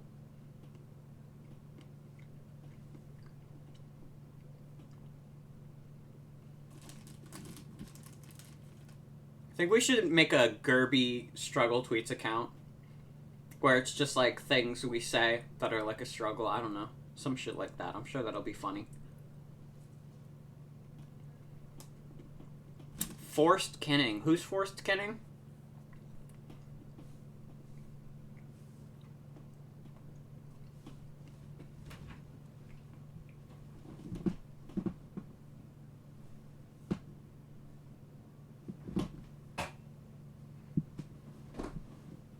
Ah, I'm struggling. Ah.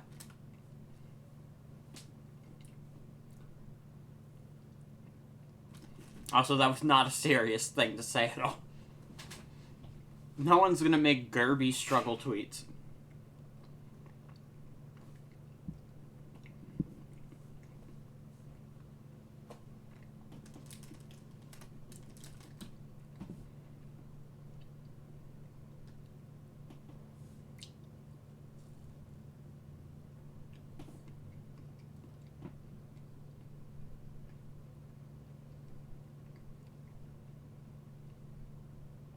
Forced kinning.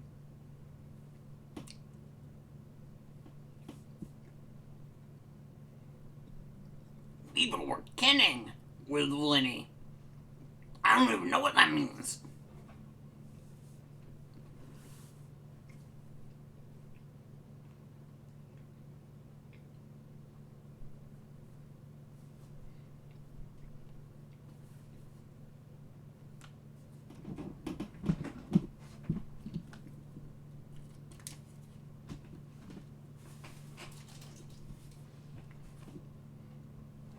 Was that a Rick voice?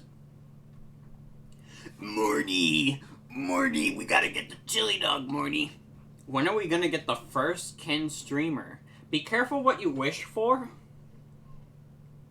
because you might conjure something very evil. But anyways, I'm almost ready to start again. I hope everyone's been having fun with this Ace Attorney stream. Broadway Carcat is a streamer now. Everyone's like a fucking streamer nowadays. That's just the cool thing to do. It's like, you know how, like, in 2012, 2013, when PewDiePie was blowing up in popularity, like, everyone suddenly wanted to be a Let's Player? That's what the streaming craze is now. Everyone wants to become a streamer now because that's the next big thing. That's the next thing. And I'll have you know, I've been streaming inconsistently since 2012. I've been here before most of those fuckers. This specific Twitch page only really became active last year, but...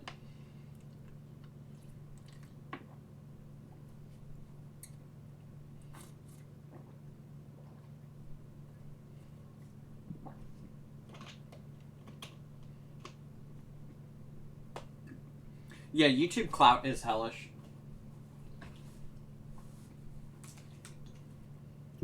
You'd say you're a streamer, but someone's gonna make a Byleth joke, and then you'll go outside and scream for a couple seconds, then go back in and think about your life choices. Only clout you get is drawing Raymond and Winston healing comic. I get, like, clout at random moments. It's just whenever God decides in that moment that I should have clout. Because really, any of my posts are qualified for giving me insane clout.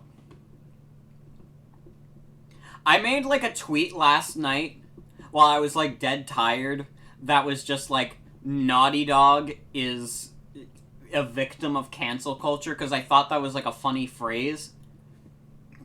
This one fucking dude comes into my mentions and for like at least 20 different posts starts talking about how much he doesn't like Naughty Dog and The Last of Us 2. And it's like, holy shit, dude, I don't like Naughty Dog or The Last of Us 2 either, but please, I'm begging you, leave me alone. You are so mad. It is not worth it to be this upset about Sony's movie game. It doesn't even matter that the game's gonna come out because the movie theaters are closed anyways. They're not gonna make money.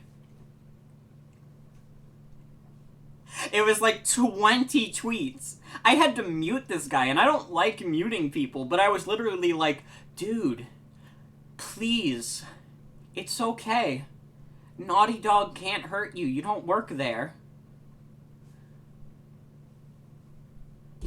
I mean, you should be angry about the way Naughty Dog treats their employees, but this guy was just mad that they have women in the game.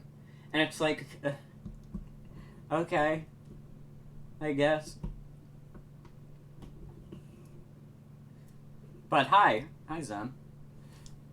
We're gonna continue now. I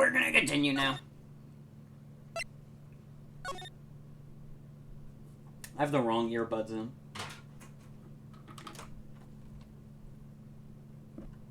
The wrong earbuds in. Let's get to the trial.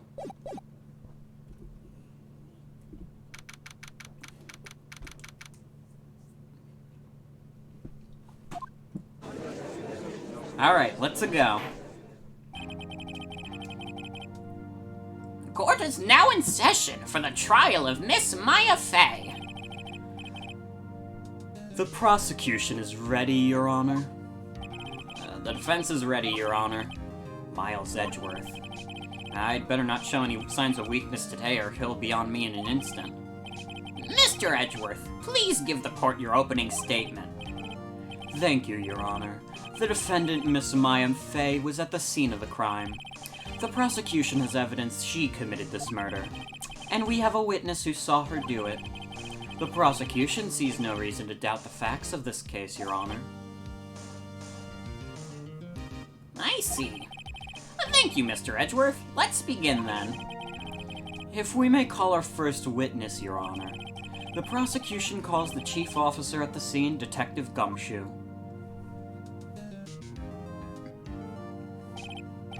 Witness, please state your name and profession to the court. Sir! My name's Dick Gumshoe, sir. I'm the detective in charge of homicides down at the precinct, sir. Detective Gumshoe, please describe for us the details of this murder. Very well, sir. Let's use this floor map of the office to explain. The body was found by this window here, and the cause of death? Loss of blood due to being struck by a blunt object, sir. The murder weapon was a statue of the thinker found next to the body, sir. It was heavy enough to be a deadly weapon ever, even in the girl's hands, sir. The court accepts the statue as evidence. They're still calling her a statue. Now, detective. Yes, sir.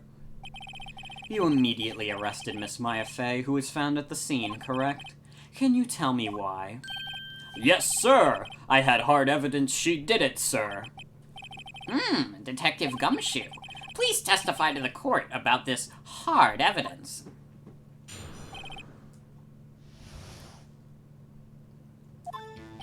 As soon as the phone call came in, I rushed to the scene. There were two people there already. The defendant, Miss Maya Fey, and the lawyer, Mr. Phoenix Wright. I immediately arrested Miss Maya Fey. Why? We had a witness account describing her. The witness saw Miss Maya Fey at the very moment of the murder. The very moment, you say. Very well, Mr. Wright. You may begin your cross-examination. Yes, Your Honor. Cross-examine what? The fuck? I couldn't see a single contradiction in that testimony. Hey, how? Maya just threw something at me. What's this? When my sister couldn't find any contradictions in a witness's testimony, she would bluff it and press the witness on every detail. The witness always slips up and says something wrong. It worked lots of times. Should have expected Maya would know some of her sister's tricks. Alright, let's give this a try. Something the matter? No, Your Honor. I'd like to begin my cross-examination.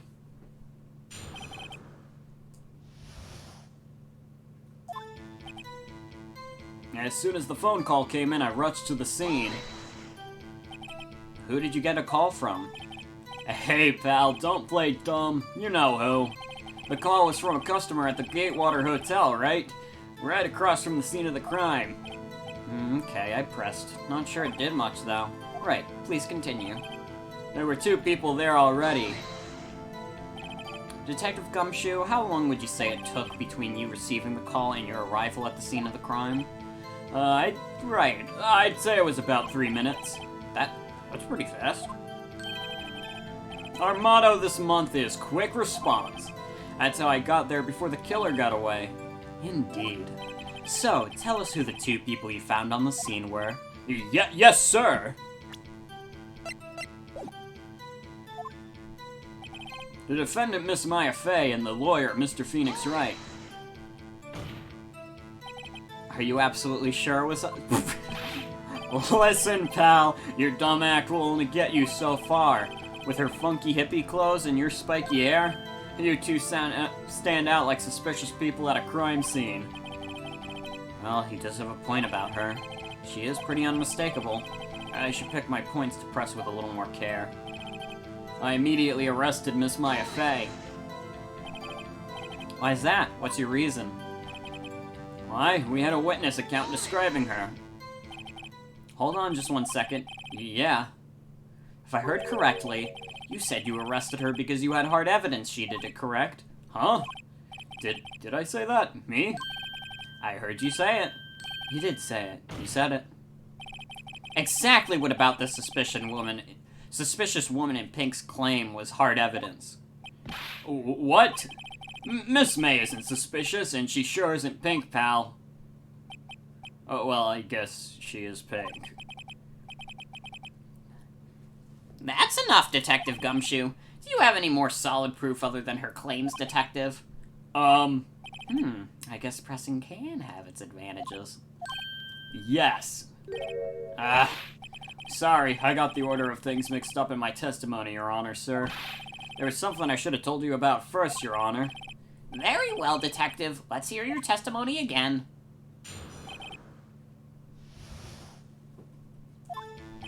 After securing the suspect, I examined the scene of the crime with my own eyes. Found a memo written on a piece of paper next to the victim's body. On it, the word Maya was written clearly in blood. The lab test results showed that the blood was the victim's. Also, there was blood found on the victim's finger. Before she died, the victim wrote the killer's name. How do you like that? That's my hard evidence. Before we begin cross-examination, I have a question for you, Detective. Your Honor? Why didn't you testify about this vital piece of evidence the first time? I know. I'm real embarrassed that I forgot about it, Your Honor, sir. Try to be more careful. Very well, the defense may begin its cross-examination.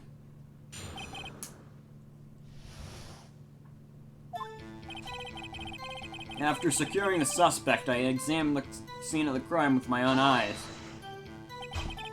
And did you find any evidence? Now, don't jump the gun on me, pal. Just listen, I'm getting to the good part. I got a bad feeling about this. Just because you found it next to the body doesn't mean the victim wrote it. Haha! Then who did write it, smarty pants? Who? The killer. Anyone can see that. Oh. You're saying the killer wrote her own name? Buddy, please. She was framed! Hold on. If that's the case, where's your evidence? I guess that was a bit of a tall order for you. Those without evidence shouldn't open their mouths, Mr. Wright. Yeah, pal. Oh well, Detective. Tell us what was written on that memo you found. On it, the word Maya was clearly written in blood. Do you have proof that it was Mia who wrote that? Of course I do, pal.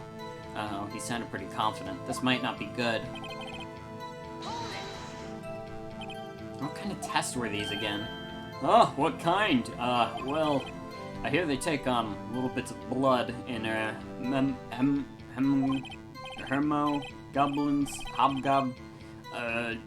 hermogoblin bobbin. I refuse to testify in this matter, pal. I'm no expert on blood tests. Yes, that was quite clear. You may continue with your testimony. Thanks, pal. I mean, Your Honor, sir. Detective Gumshoe. Yeah? I look forward to your next evaluation, as should you. Oh, that was a mess. Right, where was I? Also, there was blood found on the victim's finger. On which hand was the bloody finger, Detective? The right hand. She was right-handed. Ha ha ha! Nice try. Oh, I guess it wasn't too hard to see what I was getting at there. Detective Gumshoe, do you get a lot of cases where the victim actually writes the killer's name? Sure, it happens all the time in the movies. This isn't a movie, Detective. Let's talk about reality, shall we? I guess I haven't heard of many cases, no. Don't you find it a little odd that the victim would write down a name? Especially the name of her own sister? Yeah, actually. You got a point there, pal. Stop right there. The witness's opinion on the matter is irrelevant. The facts are clear. The victim wrote down the name of the accused. The victim told us the name of her killer. Order! Order! That didn't go so well. That's right, what he said. That's his whole testimony. Okay, there has to be a contradiction in there somewhere. Let's find it.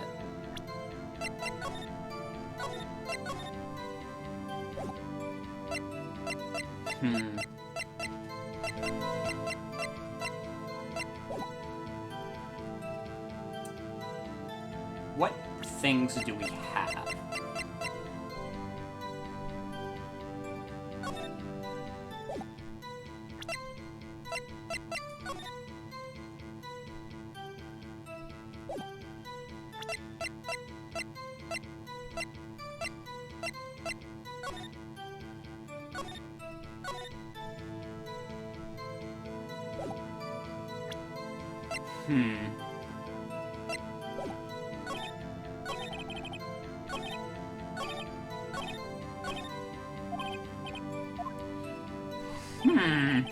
Why does the judge sound like that? That's just the old man voice. That's the only old man voice I could ever come up with.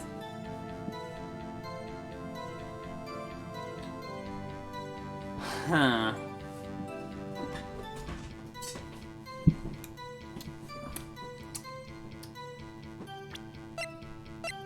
I have an attorney badge. There's your evidence. I'm an attorney.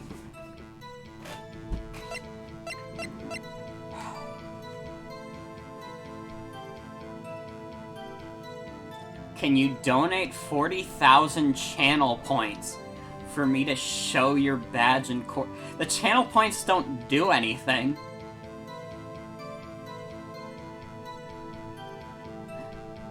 I don't know what channel points do.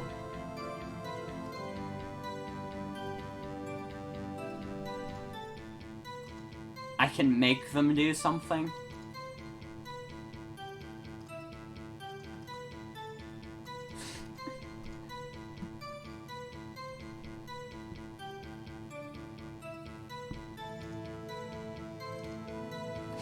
Yowie. Huh.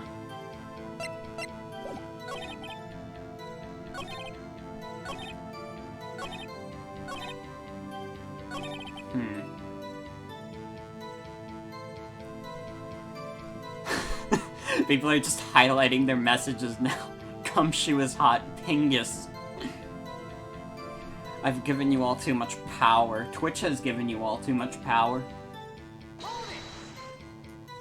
I don't know why I'm pressing.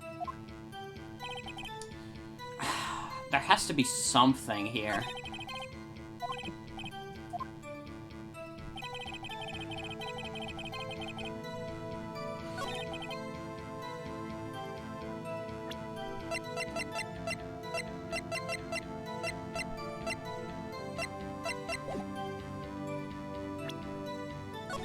Well, at this point, there's really only so much I can do.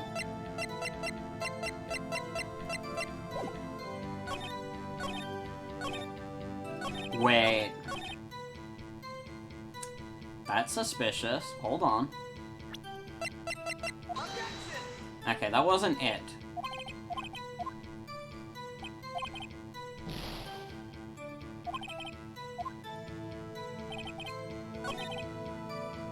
Something with the statue.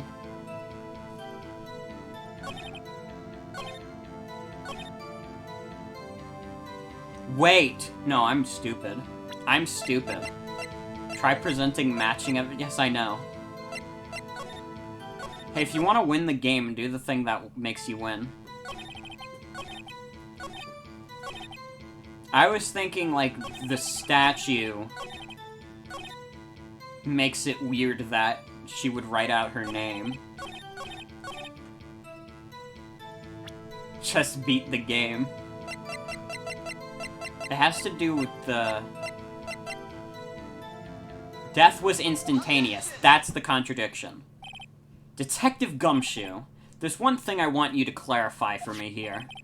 You say the victim Maya Fey wrote this note, or Mia Fey. That she was accusing the defendant, Maya Fey? That's really what you're saying. What? This isn't one of those lawyer tricks now, is it? Of course she wrote it. Who else could have wrote it? You have it backwards, detective. But backwards? The victim is the only person who absolutely could not have written it. This is a report from your department, detective. Immediate death due to a blow from a blunt object. She died immediately. But... no butting your way out of this one, detective. Order! Order! The defense has a point! Someone who died immediately wouldn't have had the time to write anything down. Mr. Wright, I beg your pardon, but when exactly did you obtain that autopsy report? When?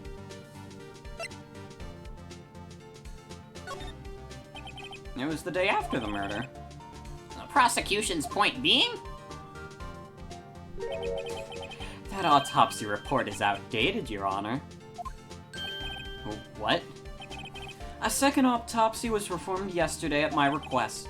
Death was almost immediate due to a blow from a blunt object, but there is a possibility the victim lived for several minutes after the blow. I received these results this morning. No way! Your Honor, it's quite easy to imagine that the victim did have time to write the Maya. That is all. I see. Damn you, Edgeworth. I should have known you'd have something up your sleeve. Why, Mr. Wright, you look shocked?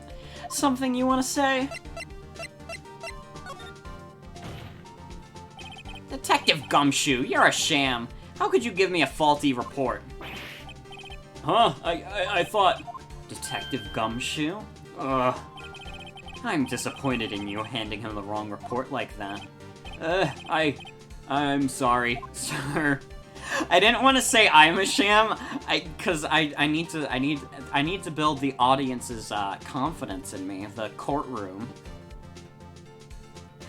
I didn't mean to just have everyone shit on Gumshoe, but I knew if I said Edgeworth was a sham, that was not a battle I was winning.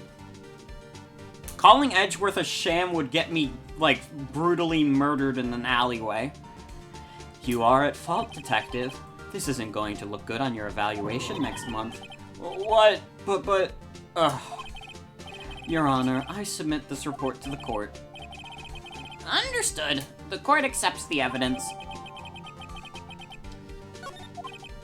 Well, Your Honor, the evidence strongly suggests that the victim was identifying the killer. I suppose that's the obvious conclusion, yes? Darn, this isn't good. The prosecution would like to call its next witness. This poor, innocent girl saw the murder with her own eyes.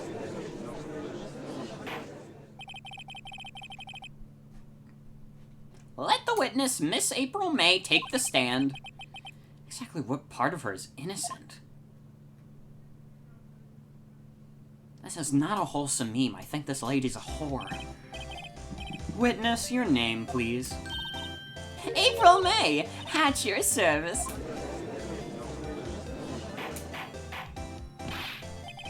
Order! An introduction should not require any reaction from the crowd. The witness will refrain from wanton winking. Please, God! Control your libidos, man. Oh, yes, Your Honor.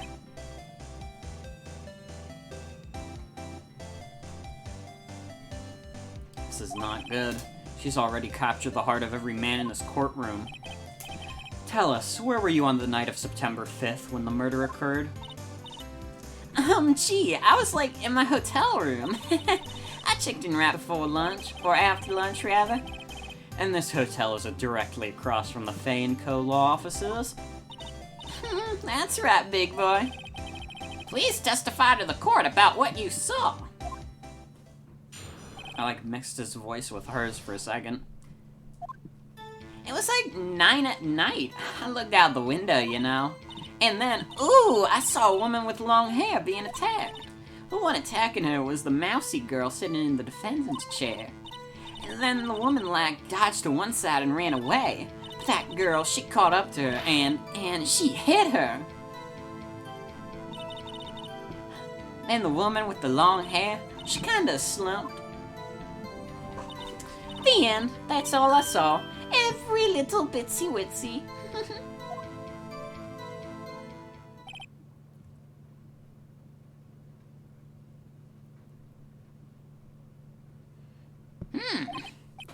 Well, Your Honor. I see. It is a remarkably solid testimony. I don't see the need to trouble a witness any. Wait, Your Honor. Yes, Mr. Wright? What about my cross-examination? I thought the witness's testimony just now was quite firm, didn't you? Mr. Wright, I understand you were Miss Mia Fey's understudy, were you not? You must know her techniques well. Her cowardly way of finding tiny faults in perfectly good testimonies. Hey, How dare you? well, Mr. Wright, will you cross-examine the witness? I'll gladly proceed with the cross-examination. If only because I have a feeling Edgeworth doesn't want me to. She has to have some weakness. Very well, you may begin the cross-examination. Ooh, it was a big sneeze. It was like 9 at night. I looked out the window, you know. And then, ooh, I saw a woman with long hair being attacked. Hold on, I should be pressing her. How did you do that? Huh? Why? Like, why not? Why did you look out the window? Were you expecting to see something? Oh, well, gee. What? That's it? She can't get out of this question that easily. Sort of, you know. I had a feeling. I have a feeling she's trying to avoid the question. Maybe I should press her a little harder on this one? Let's see how far I can run with this. Surely you must have had a reason to look out your window at that time of night. Ooh! Mr. Wright, I will not have you badgering my witness. But badgering? You insist on needling her with these trivial questions. I really don't think it should be allowed. Yes, stop him! The poor girl! Order! Mr. Wright, you have been warned. Poor girl, what about poor me? You looked out the window, what did you see next? And then, ooh, I saw a woman being attacked. The woman with long hair, that was Mia Fey? Mm-hmm, slender, sort of. Well, some people might say pretty, if that's your thing. Your thing? And the person attacking her? The one attacking her was the mousy girl sitting in the defendant's chair. How do you know she was the defendant? Huh? Well, you know. She had a girlish physique. Women know these things. Look, I just know, okay? There was only one person at the scene of the crime with a short, girlish figure. The testimony is bulletproof, Your Honor. He's right. Hold on a minute. That testimony stinks! What? Miss May, I'm willing to bet that... Are you telling the truth? Did you really see the defendant? Mr. Wright, what's the meaning of this? Yeah, what's the meaning? Somebody tell me, because I'm clueless. About this, I mean. Okay, if you had really witnessed my client, Mia Fey, you would have noticed her clothes before noticing her physique.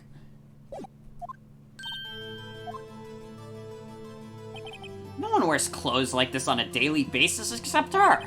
I'm no expert on fashion, But her hairdo looks far from normal to me. However, the witness's testimony mentions neither of these things.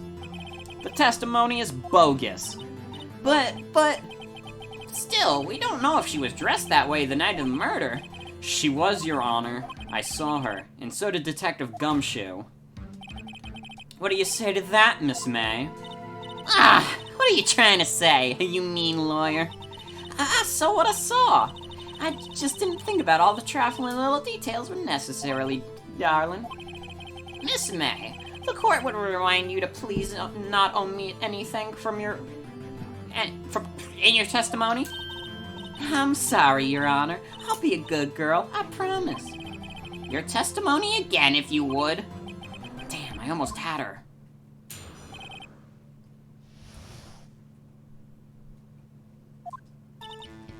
I did see everything, I did.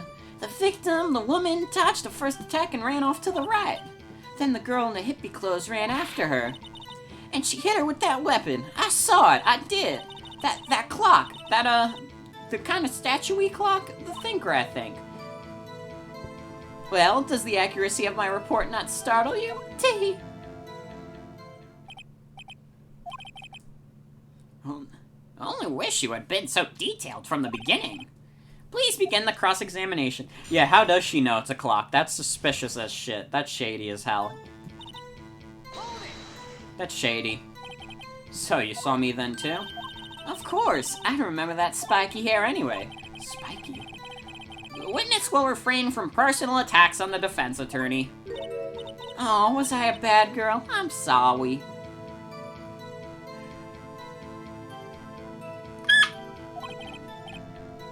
Very well. Continue.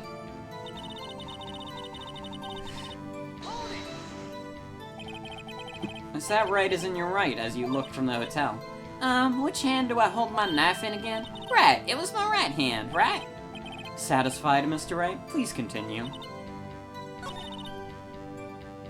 The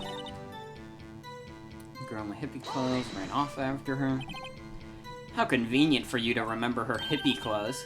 That's what that's what she was wearing. Oh, and her hair was all done up like in a bun. What happened? What happened then? And then she hit her with that weapon. I saw it, I did. Where did this weapon come from? She picked it up from my desk. I see. What kind of... What sort of weapon was it? That clock. The statue-y kind of clock? The thinker, I think. I find it highly suspicious that you know this is a clock. This is all kinds of dodgy. Edgeworth is completely holding her case together. He really is. Miss May, what you just said now was quite revealing. Revealing? Oh, you'd like that, wouldn't you? Naughty Mr. Lawyer. You just said that the statue of the thinker was a clock. But there's no way of knowing that just by looking at it. Another person in much the same position as you recently called this a clock too. And he was found guilty of murder. Order! Order! Miss May, can you explain how you knew this was a clock? Oh. The witness saw the murder with her own eyes. That's all that's important here. The defense is trying to confuse the issue with trivial concerns. Yes, of course. You will withdraw your question, Mr. Wright. But questions are all I have, Your Honor. And as you may recall, I've caught murderers with these questions before. Well, only once. Objection sustained. You may continue to question the witness. Whew, that was close. If he stopped me there, the trial would be over. Huh? What? So what happens now? What happens now is you answered my question. How did you know it was a clock? Everyone just said Phoenix Wright is bi. What? That's... because I heard it? Yes, I heard it say the time. So you've been to the law offices of Fay & Co.? No, I wouldn't... Hey, I didn't say that. Why would I go there? I heard it from my hotel room. The law offices of Fay & Co., where the murder took place, is very close to the hotel. She could easily have heard the clock. Well, Mr. Wright, are you satisfied? No, Your Honor. I can't give up now. I'm not satisfied because...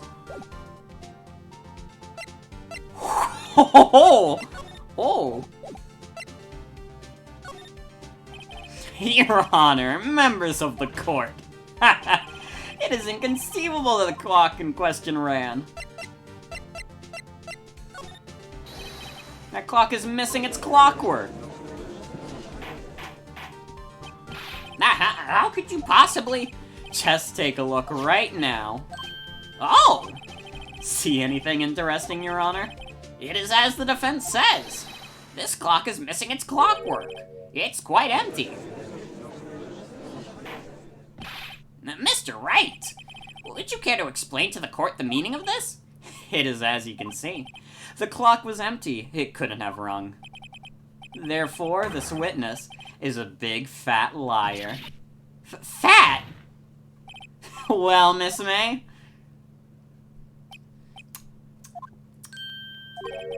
Quite a show you've put on for us, Mr. Wright. He knew the clock was empty. Somehow he knew. God damn it. I'm afraid you've forgotten one thing, however. Indeed, the clock is empty. As you say, it can't ring. However, we must ask, when was the clockwork removed? If it was after the witness heard the clock, then there is no contradiction. That's true. That is a possibility. The clock might have been emptied after she heard it. No, it wasn't. I have the phone conversation. And that is exactly what happened, Your Honor. Well, Mr. Wright, can you prove when the clockwork was removed? Impossible, of course. I have proof. What? Wasn't it you who told me proof is everything? Well, I was listening, and now I'll show you the proof you like so much. The evidence that proves when the clockwork was removed. Take a look at this. That's a very cute cell phone. Oh, you have a girly phone. Wait, this isn't my phone. Listen, this is the defendant's cell phone, and it contains a recording. A recording of a conversation she had with the victim on the day of the murder.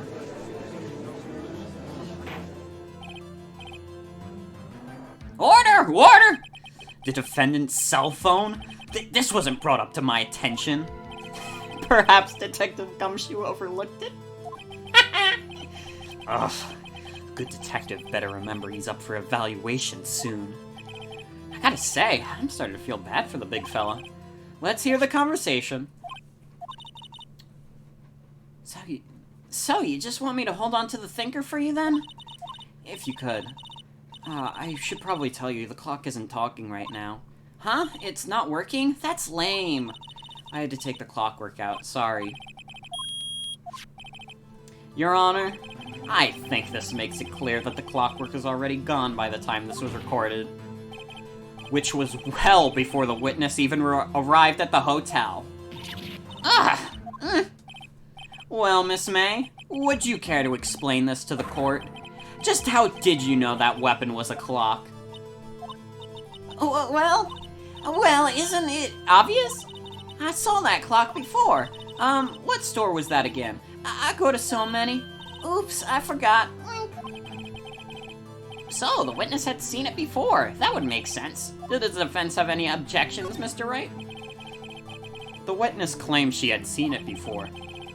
But this directly contradicts a piece of evidence already submitted to this court. Well then, let's see it. Please produce this evidence. Oh shit.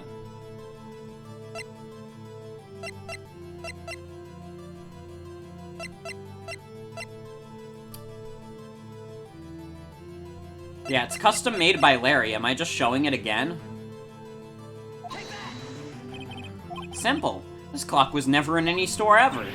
What? A friend of mine made that clock. Only two exist in the world. And the one that isn't here is in police custody.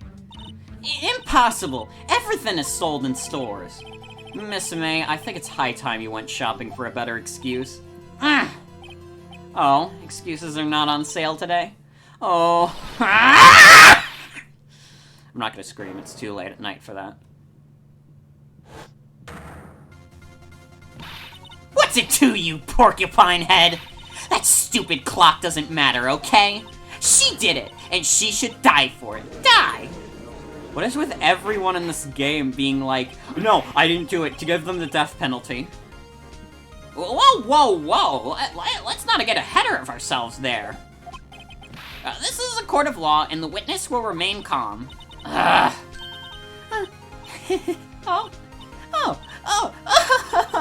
Silly me. Did I, lose it? I guess I did. Scary. Miss May, let me ask. Tell me, how did you know the weapon was a clock? Oh dear. Does the defense have an opinion on this behavior? Okay, this is it. Yes, Your Honor. Allow me to explain how I see the truth of the matter. Let's save, just in case. Miss April May, you knew the weapon was a clock because...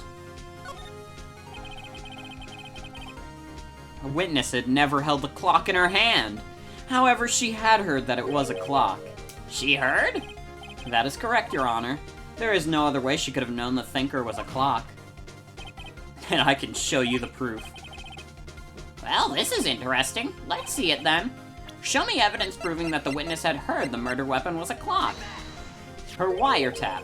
Have a look at this. Ah! Oh, that! I found this in Miss May's room.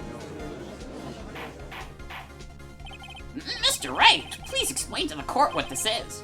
Miss April May, you were tapping the victim Miss Maya Faye's phone, were you? Were you not? Oh, Your Honor, this is irrelevant. I'm not entirely sure that it is. Objection overruled. It troubles me that our witness was in possession of a wiretap. This is outrageous. Does the defense truly claim that the witness was tapping her phone? Absolutely.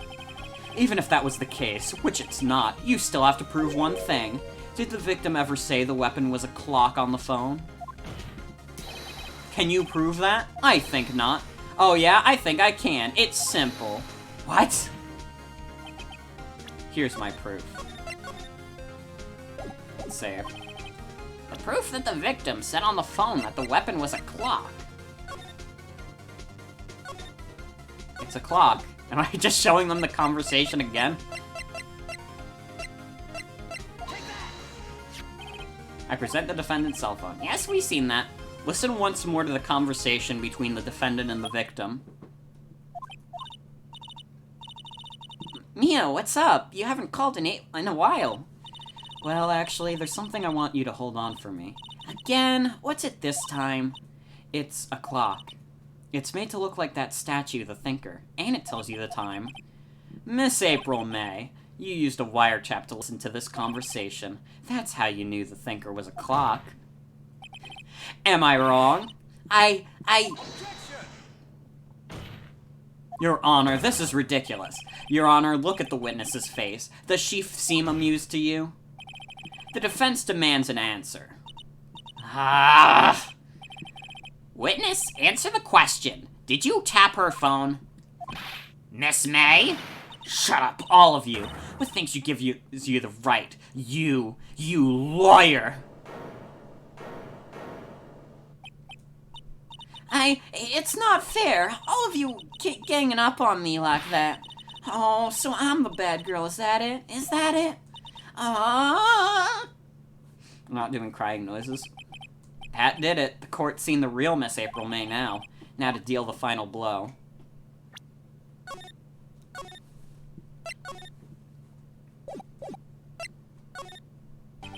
Why did you tap her phone? Answer the question. Do I have to? Isn't this a murder trial? Isn't tippity-tapping irrelevant? She's saying exactly what Edgeworth wants her to say. Miss May, you were tapping the victim's phone. I hardly call that irrelevant.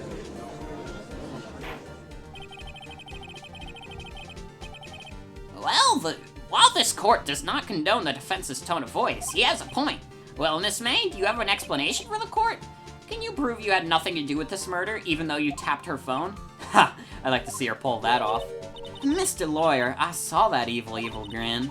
You were probably thinking I'd like to see her pull that off, weren't you? Damn, she's good. Well, you're not the first man who's thought that. And of course, I can and will. You can't be serious. No way. Way, I say, way. Oh, and I assure you I'm serious, Mr. Lawyer. Okay, so the killing happened around 9 o'clock that night. Why, that's just when I was getting room service from that sweet bellboy. Room service? Iced coffee, I believe it was. Iced coffee, you know? Like normal coffee, but cold. If you don't drink it quick, the ice melts and then you have regular cold coffee. Iced coffee. Think I'm making this up? Ask the bellboy. Ergo, the witness was not on the scene at the time of the murder. That's not what I said, though. I wasn't saying that she did it. That's why I asked her about the wiretap. I don't give a shit. I'm not saying she did it. I'm just saying she fucking tapped the phone and that's super fucking sus. I think she's covering for something. So, where does that leave us? It is my great displeasure to inform you that the witness appears to have been tapping the victim's telephone. However, that is a separate crime with no bearing on the current case whatsoever. Her testimony stands. She saw the defendant, Maya Fey, commit murder. No, they're going to let her just walk away. There's no way I can win this unless I tie Miss May to the murder somehow. Okay, I guess I can do that. Well, does the defense have anything to say? Come on, think of something.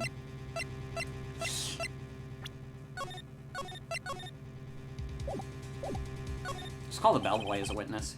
The defense would like to call the hotel bellboy as a witness. There's something suspicious here, and I'm gonna get to the bottom of it. I think you've sunken quite low enough already. I object to calling the bellboy. Well, why? What's your reason? Because I hold that the wiretapping had nothing to do with the killing. However, if you agree to one condition, I'll consent to calling this witness. Condition? If Miss April May's alibi is not called into question after you examine the bellboy, then you will recognize that Miss April May was not the killer, thus she is innocent. And therefore you must also accept the verdict of guilty for Miss Maya Fey. That is my condition. What? Better find something suspicious in that bellboy's testimony. Edgeworth's gonna get the fucking mafia on me if he's this confident about me shutting my mouth. Otherwise, Maya will be declared guilty on the spot. What should I do? No, we have to accept the condition. Alright, I've got nothing to lose except for... well, everything. Understood. I accept your condition. Fool. You fell right into my trap. Uh-oh. Very well. The court calls the hotel bellboy to the stand. I believe we're ready for the witness to testify. He certainly does look like a bellboy. Yes, sir. I received your summons in the middle of work, sir. I'm happy to be of service. That tea set looks rather heavy, so without further ado, the witness now may begin his testimony. Very good, sir.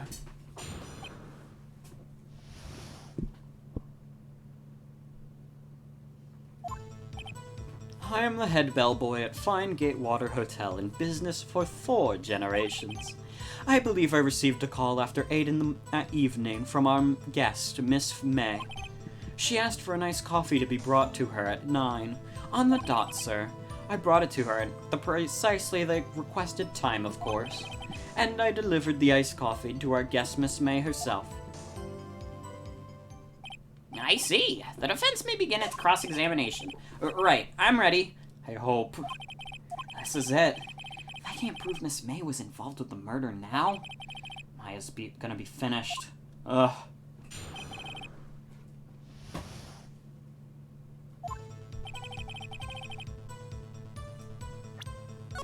Alright, let's save. I like to do frequent saves when I'm playing visual novel type games like this. What exactly is it you do at the hotel? Why, anything required of me, sir. I check in guests, I check out guests, I clean rooms, I make beds, I even deliver room service, sir. I checked Miss May in personally. Are you always so prim? Mr. Wright, you will refrain from asking frivolous questions. You're good at use save. I mean, this is playing it legit, isn't it? Is this not a legitimate way to play? I think it's fine. Are you sure it was Miss May on the phone? Absolutely, sir. How can you be so certain? I checked Miss May in personally, sir. Not only did I see her in all her stunning radiance, but I also heard her voice. And then I saw them, and I... The point being, I remembered her quite well, sir. Yes, what then? She asked for an iced coffee to be brought to her at 9 on the dot, sir. 9 on the dot, you say? Yes, I confirmed that detail several times. She was watching a program on the TV and wished to drink after she finished, sir. 9 o'clock. The time of the murderer. I brought it to her at precisely the requested time, of course. Wait a minute. That makes that awfully suspicious.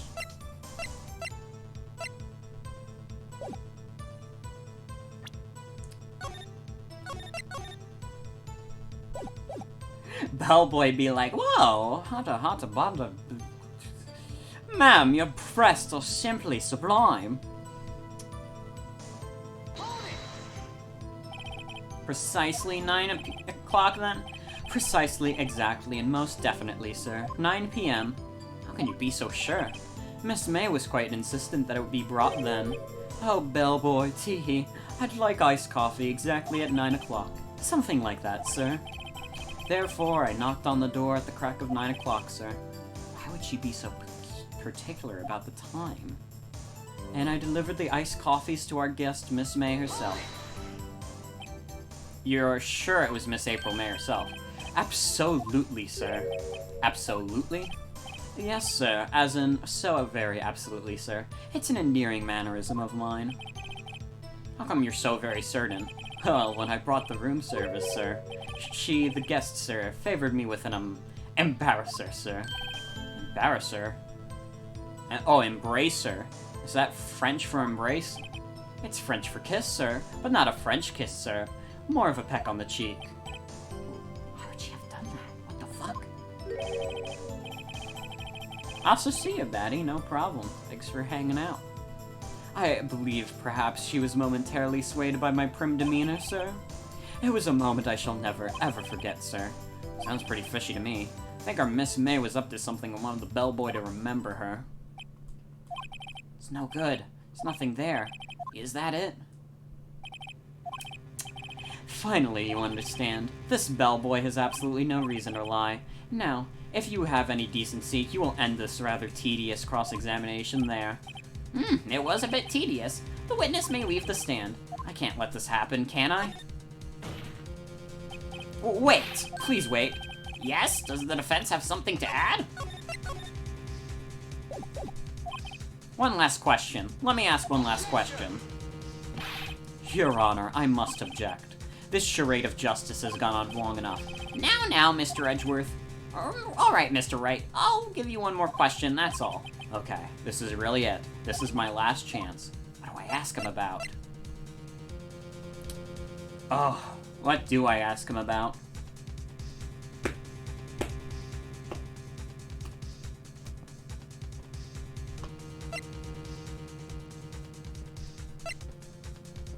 Bed making is nothing.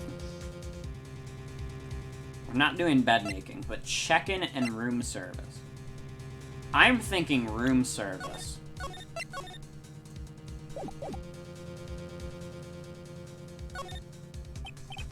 Tell me again about the room service. Again, sir? At exactly 9 o'clock, I delivered room service to Miss May in room 303. The guest had requested iced coffee. $18 was the charge, I recall. I see. $18? Doesn't that seem a bit expensive? Yes, well, iced coffee for two, you know. And we don't skip on the ice, sir. What did you say? What did you say? Rather quite. Bellboy, tell us the truth now. Was someone else staying in Miss May's room? I object. That was objectionable. That was objectionable. Objection overruled. The witness will now answer the question. Yes, I see. Why did you not mention this in your testimony? Well, sir, you didn't ask. Nice try.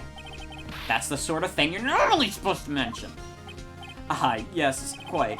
Indeed, it was the, good barrister there, Mr. Edgeworth, who...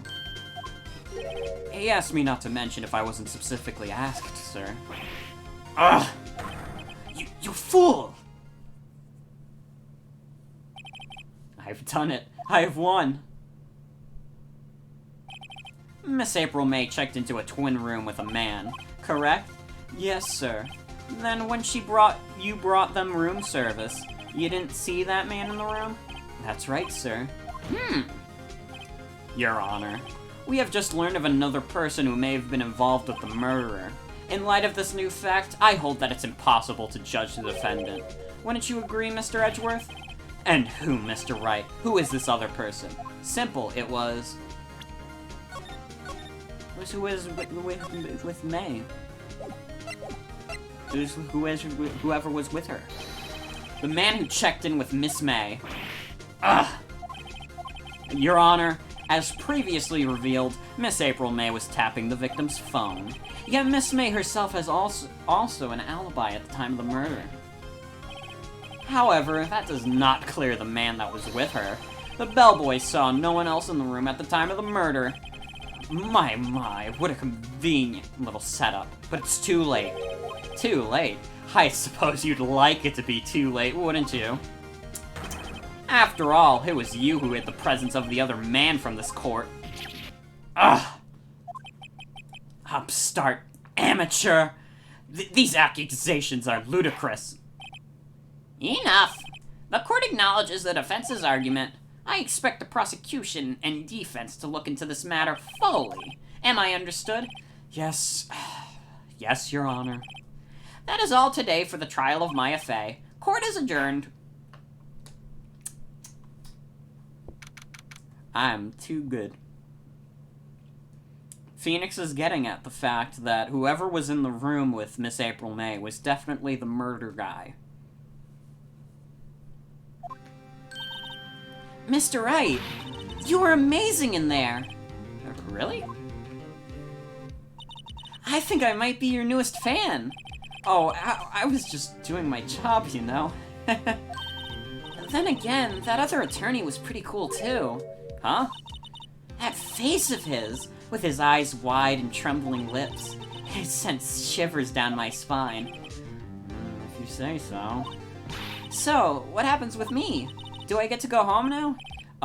Well, no, I don't think so. Not yet. Oh, I see. But I got a great lead in today's trial. A lead? That man with Miss May. He's the key. Oh, I get it. What happened to Miss May after that, anyway? I heard they arrested her. I guess she's learning her charms won't work everywhere. She's probably at the detention center right now. I may have to go down there later.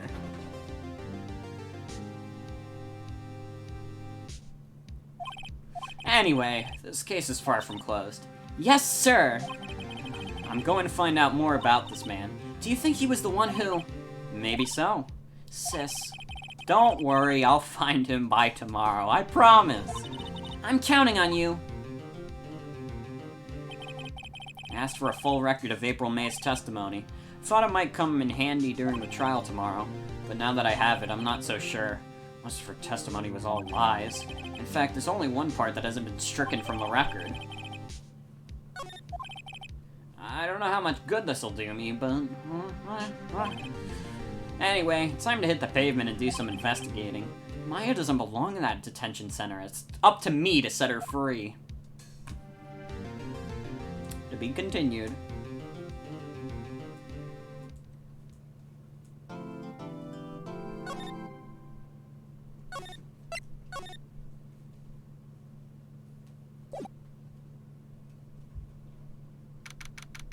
Trust me and we will escape from the city. I'll make it through. Follow me. You could keep streaming, but you feel like here would be a good stopping point? I think I want to finish the second case, to be honest. I'd like to finish this case. Also, I know the later cases get longer, but maybe they won't be long enough for me to not be able to stream. Yeah, I could finish this case tonight. What do I got to do that would stop me from streaming anytime soon? We're good. I keep streaming. Did you forget that I stayed up until 1 in the morning playing Pokemon Emerald? We're not even close to that level of me being exhausted. Oh, well, hello. I didn't expect anyone to visit me in such a dank place as this. It's really quite moving. Ah, you stinking lawyer! I hope you die! Have you come to laugh? Yes, laugh at the fallen Miss May. No, not really. There's something I wanted to ask. Unfortunately, there's nothing I want to be asked. Haven't you done enough questioning, you spiky head? Here we go again. Please, you're scaring the security guard. So, what is it you wish to ask me, then, For starters, how did you be all totally whacked? Fucker. About the man who stayed with you in your hotel room. Can you tell me about him? Where is he? Come on. No way, Jose. Maybe I've had something to get her to talk. Why did you place a wiretap on Mia's phone? Oh, when you say it like that, it sounds so cold, so criminal. Tapping people's phones is a crime, Miss May. Oh, and I suppose you learned that in law school, Creep. Someone is impossible to talk to. Say, why are you so angry? I mean, you don't look like a bad person. Oh, that does it. Bottom-feeding, scum-sucking lawyer. But bottom? You can't just say that. You can't just say that. You can't. I can't tell. Does she have a thing against lawyers or just against me?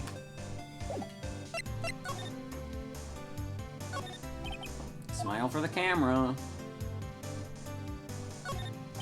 This guard monitors the visitor's room. He hasn't moved an inch. Real pro, this guy. Or maybe he just doesn't get to see a lot of women like Miss May here. The American people are tired of women. I haven't done the, shitty Bernie Sanders voice for anyone yet. Try presenting something? Yeah, we could present. There's gotta be something. Hey, guess what? Actually, I am really hit your guts. So get lost, because, well, I'm not cooperating. Let's just keep presenting things to her.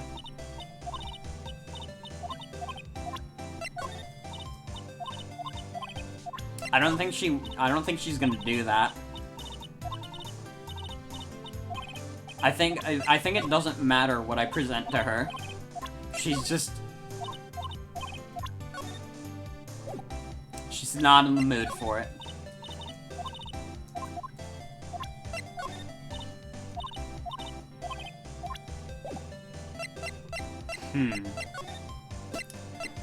Well, there has to be more I can do. Let's see. Looks like the forensics has taken the day off today. Detective Gumshoe is nowhere in sight. Police really gave this place a working over. I doubt there are any valuable clues left. Suppose it can't hurt to take a look around, though. An old movie poster, blah blah blah. We've seen most of this dialogue.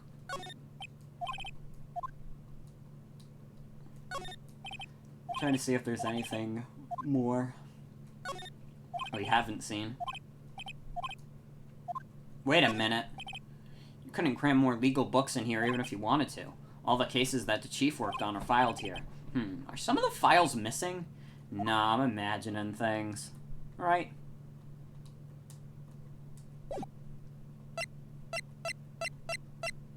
Oh, what happened with everyone saying bottom is that Phoenix said it.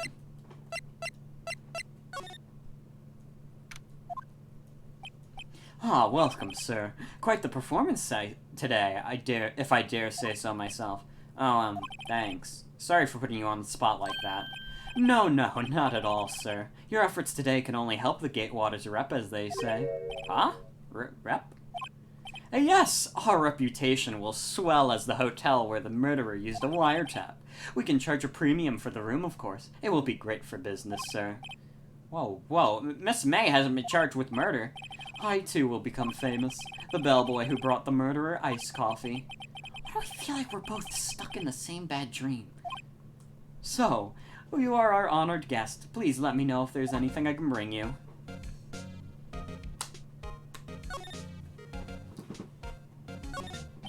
Huh? There's still a screwdriver stuck in that drawer. Ah, please leave that as that is, sir. That's the Drawer of Terror, hiding place of the murderer's wiretap. It's set to become one of the most popular attractions here. This guy's serious. I don't believe it. Vase as expected. I'm not good with flower names.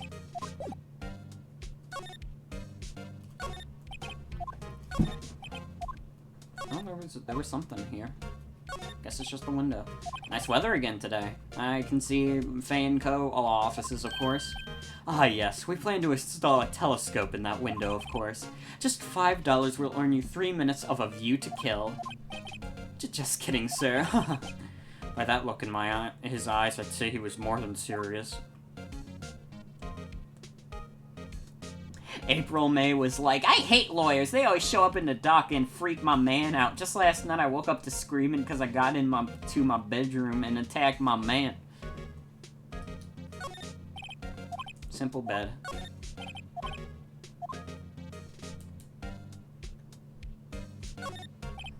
Puddle and 2 glasses rest on the table. Why hasn't he cleaned those up by now? Oh, I beg your pardon, sir, but could you please refrain from touching those? It's part of the decor. I call it the last drink before murder. We'll be famous, the talk of the hotel industry. You are a cartoon character, man. Ah, still seen painting. Wait, should that be still life? Whatever, one of those is hanging on the wall.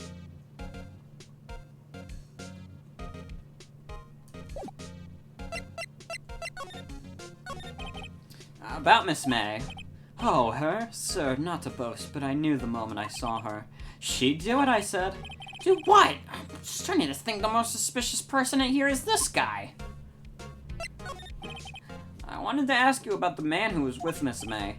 Ah, yes. He struck me as a real lady killer, if you'd pardon the expression. I knew it from the moment I saw him, sir. He and I are of the same ilk. We both carry the scent of danger. There we are in total agreement, Mr. Psycho Bellboy. If you had a photo of that man, I'm sure you could identify him. A photo?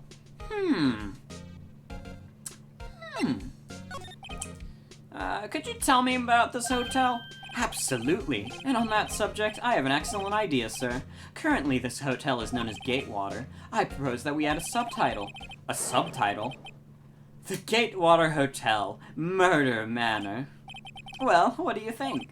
Sounds great. Whatever floats your tea set, buddy.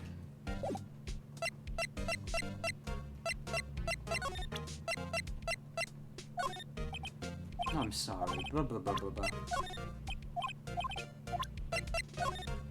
Let's see if I can get anything out of him with any of this evidence.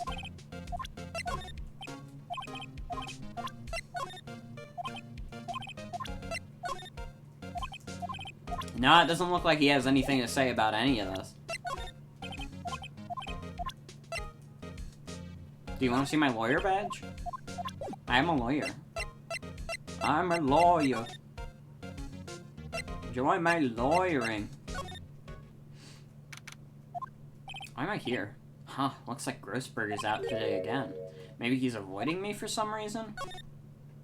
Speaking of avoiding, this painting avoided being alive. Wasn't there a huge painting on that wall? Yeah, it was a painting of... It's like a fisherman? It wasn't a very memorable...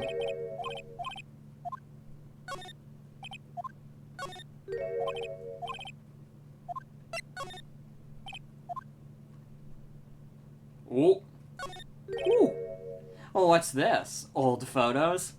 There are 2 lying here. Something's been written on pencil on the back. DL6 Incident Exhibit A, DL6 Incident Exhibit B. Let's take a look at these. I'm sure I've seen this person somewhere. Perhaps I'll borrow this photo. I'm sure no one will miss this one little photo, and it might be a valuable clue. I'll take it for now.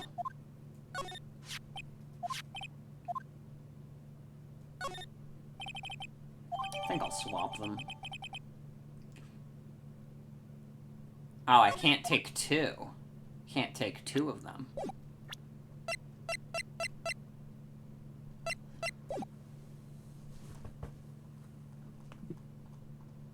I'm assuming the bastard photo is what I want. Because I think he's suspicious. Well, I think he's suspicious. Whore. Solid mahogany desk.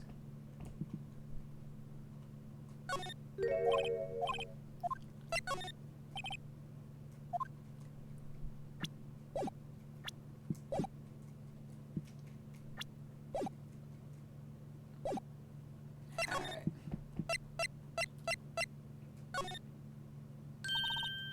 You again? Can't you just take a hint and stay gone? Hey, the only reason I'm back here is because you won't talk to me.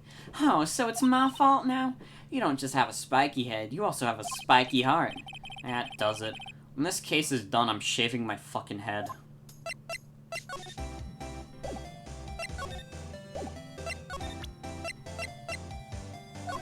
Hey, have a look at this. Look, I've said several times, I'm not telling you. Where did you...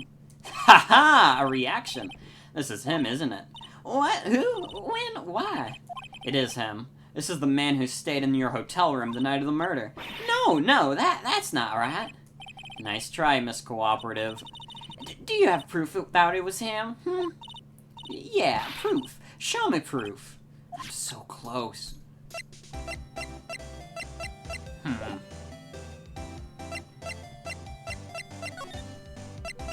It would be nice to have some proof.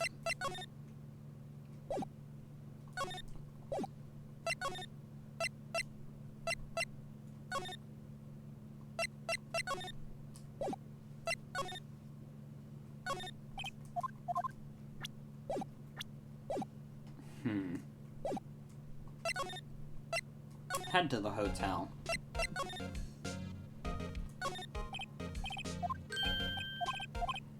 I can't take the screwdriver. Take a look at this photo. That's him, detective. I'm the lawyer. Oh, I know that. I just wanted to say detective once. You know how it is. Oh, no I don't. Without a doubt, that is the man who checked in with Miss April May. How about I write an affidavit swearing that that's them? An affidavit? This guy's way too excited about this. Well, sure, why not? Yes, I've always wanted to write an affidavit, sir. From henceforth, I will be known as the bellboy who swore the affidavit. Just hurry up and write it. Not even Miss May can play dumb to this.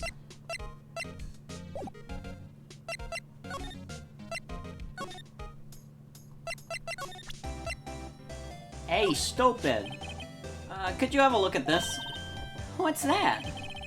Bellboy's affidavit. It tells us everything he saw, such as the man you checked in with, who was most definitely this guy.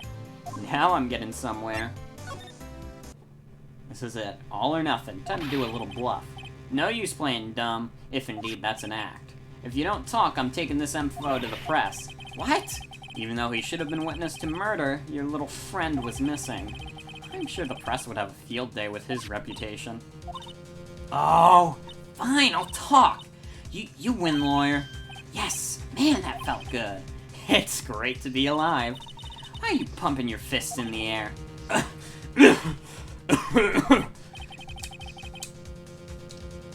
Now, tell me about the man you were with. That man, he's my boss. Red White, the president of the information gathering conglomerate Blue Corp. Red, White, and Blue? Information gathering? Well, I suppose you could call it a detective industry. So this was the man that was with you on the night of the murder? I'm scared to talk. I don't want to end up like her. It's okay, I'll just ask Mr. White himself. Can you tell me where Blue Corp is located? Mr. Red White at last. Finding a lead on this guy. If April May couldn't have done it, that leaves him. Time to take action.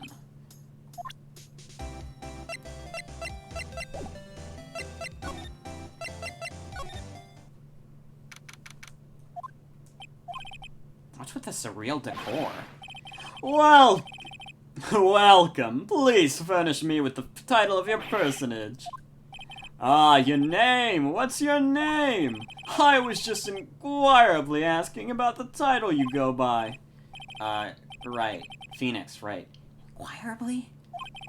Mr. Wright, is it? Right, I see. Splendiferous. Perhaps I have intimidated you with my giantesque vocabulary.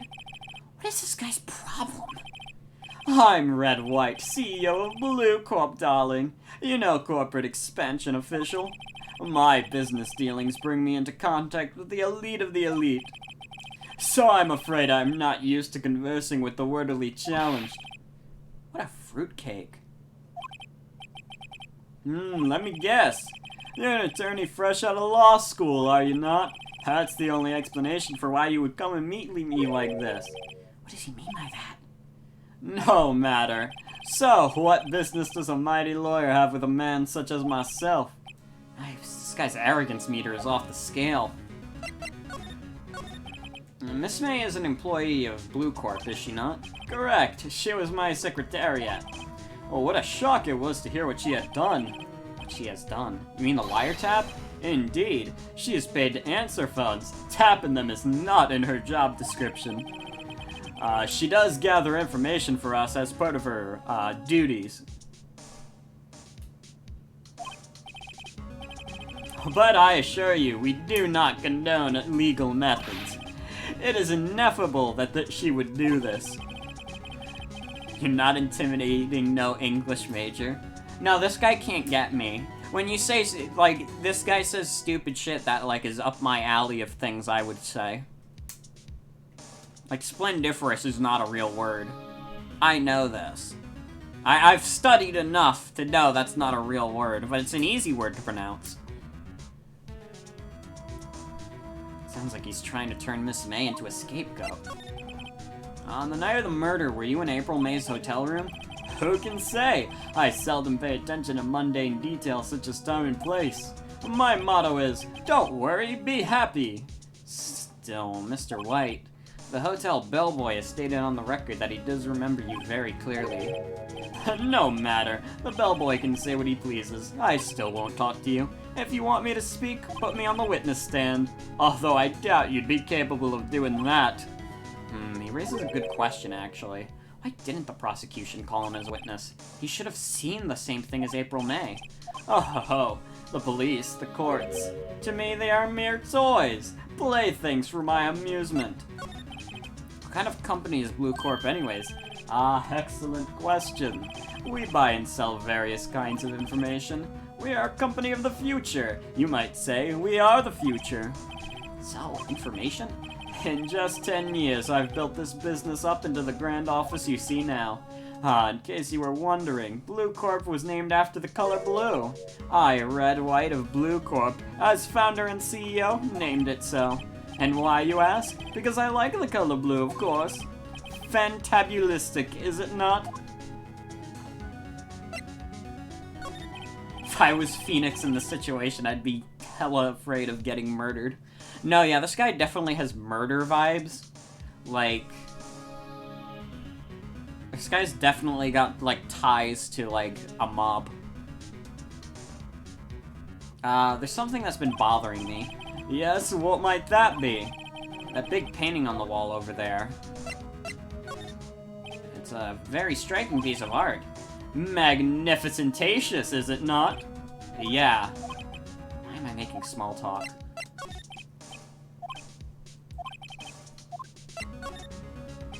You know, I've actually seen that painting before. Oh? Just yesterday, actually. Your point being? My point is simple, or rather, my question is simple. Why is that painting hanging on your wall? Mr. Wrong, was it not? Right. It seems you do not fully grasp your position here. I ask again, who are you? A lawyer? No, my feeble friend. A mere lawyer. Worth nothing. Zilch, zippo, nada. Just like that sorry excuse for attorney Grodyburger. What? Ah! Oh. Ah! He punched me. Well, Mr. Lawyer, what will you do, eh? Charge me with assault? Charge away, I welcome it, for it is you who will be found guilty. What? Heed my exposition. The police, the courts, they all do my bidding. So you say. But I wonder, is that kind of control really possible? I don't expect you to understand. It is a world beyond your compensation. You came here from Grody Burger, as I assume? Mr. Grossberg's, yes. Then you must ask him, why is it that this painting of his hangs here? Perhaps then he will tell you? Perhaps he will explain how a man can live life purely for personal profit. Go now, skedaddle. There is nothing more to discuss.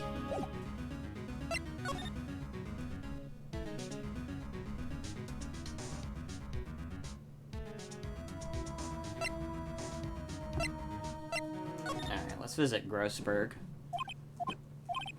Huh? I don't think he's noticed me standing here. Maybe I should clear my throat. Ahem! Jumping Jehoshaphat's. Oh, you. What's wrong? You look so pensive. Like an old man at the end of his days. I'm not senile yet. I was just thinking about this whole mess. Something's really bothering him, that much is clear. So you came to see the trial? Yes I did.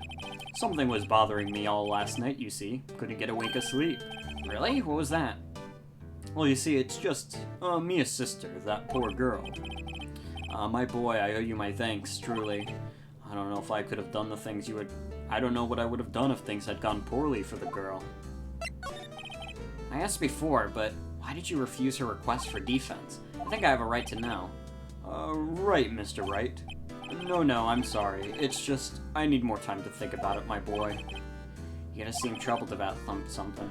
I'm starting to have a feeling I know what it is. So, I paid Blue Corp a visit. Oh, I see.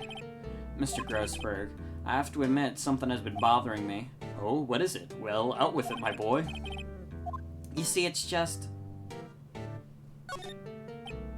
Mr. Grossberg, sir, there was a giant painting hanging here the other day, was there not? The one you said you had no intention of parting with? Well, I saw it today. It was in the CEO's office at Blue Corp. Wright's office. So, you noticed. I suppose I should have guessed you would. It is a large painting. Mr. Grossberg, I know you and Mr. Wright are connected somehow. Connected, you say? Yes, I know what it is. You're lovers. No, I don't think that's what it is. Mr. Wright has something on you, doesn't he? Blackmail? I think that painting is fairly gaudy proof. Very well. This may be the chance I've been waiting for. Maybe it's time to get this off my chest, so I can, finally rest easy. After all, you were Mia's understudy. Perhaps it was fate? What's he talking about? Wright is a man who makes his living through intimidation.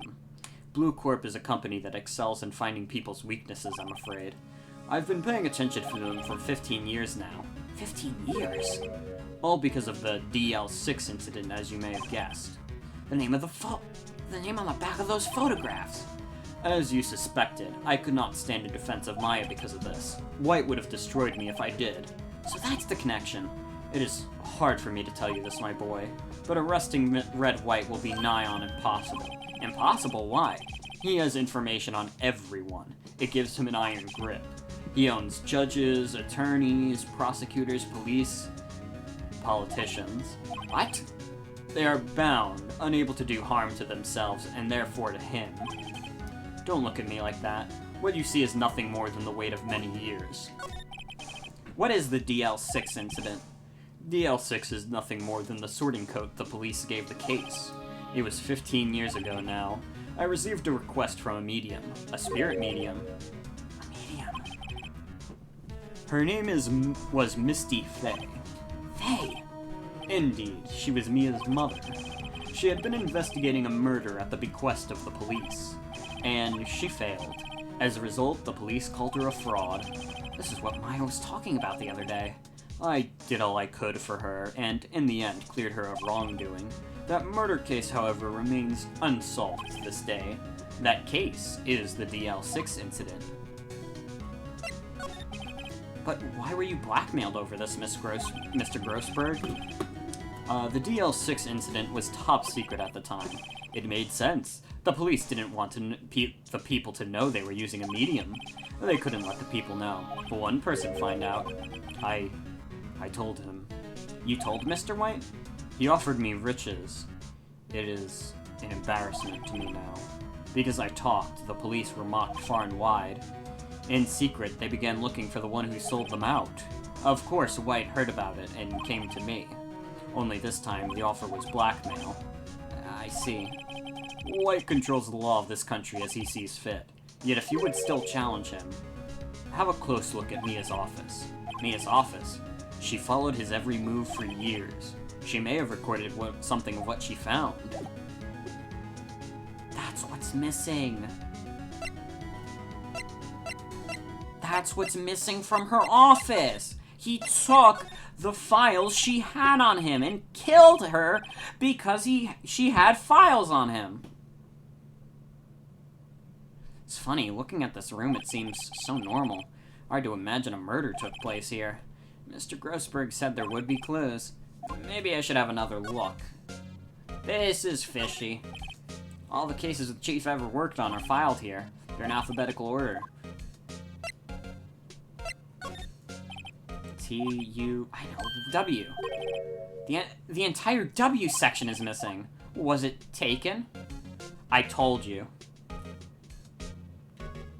Oh, my control stick was stuck for a second.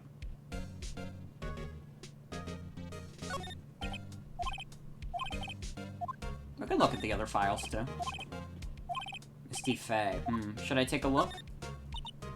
I have tarnished the Faye name, leaving only these words, my mother vanished. I was determined to find the ones who had made my mother blame herself in this way. Using the power that runs in my family, I held an audience with the dead. Finally, the names of two men surfaced. One was Marvin Grossberg, a lawyer who sold my mother's information for riches. The other was the man who sold that information to the press. This parasite who makes his fortune on threats and coercion.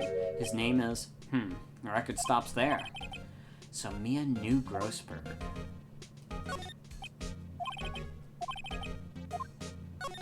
Oh no, I already...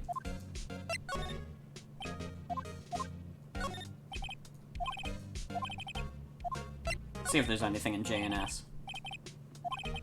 Nothing much in here. Maybe I'll just skim some of this. Well, no harm in flipping through a bit, I guess. Biggest part here is at the end in S. Suicide. Ugh. She has a collection of suicide reports. There's politicians, policemen. There's writing on most of these in pencil. White?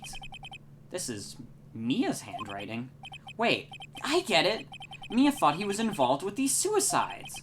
White drove them all to... I can use these newspaper clippings. Let's find the most disturbing one.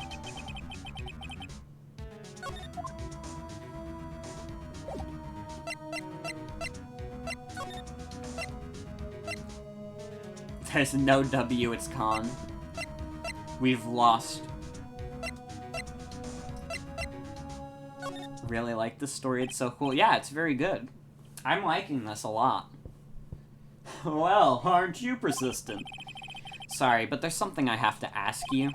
Mr. Lawyer, I really hate having to repeat myself, but it seems the message has not yet penetrated your thick skull. Stop bothering me. If you try my patience further, I fear a nasty accident may occur. Do I make myself clear?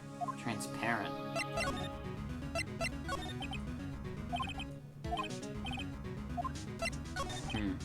This guy's a pro at pulling the wool over people's eyes. I've got to put him on the spot and quick.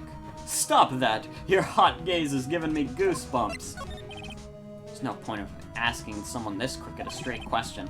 Need some evidence I can use in ammo. What's wrong? Is something stuck in my face? Why yes, there's my eyes and my nose and my mouth. But of course I jest. You need not restrain your mirth, my friend. It is okay to indulge in my cosmopolitan sense of humor. I will not think less of you.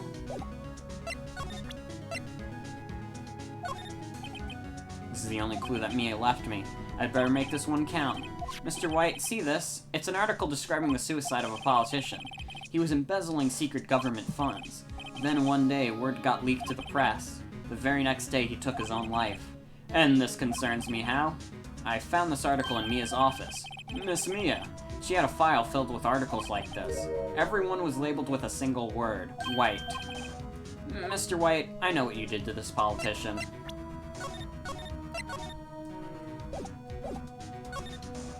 You were blackmailing him.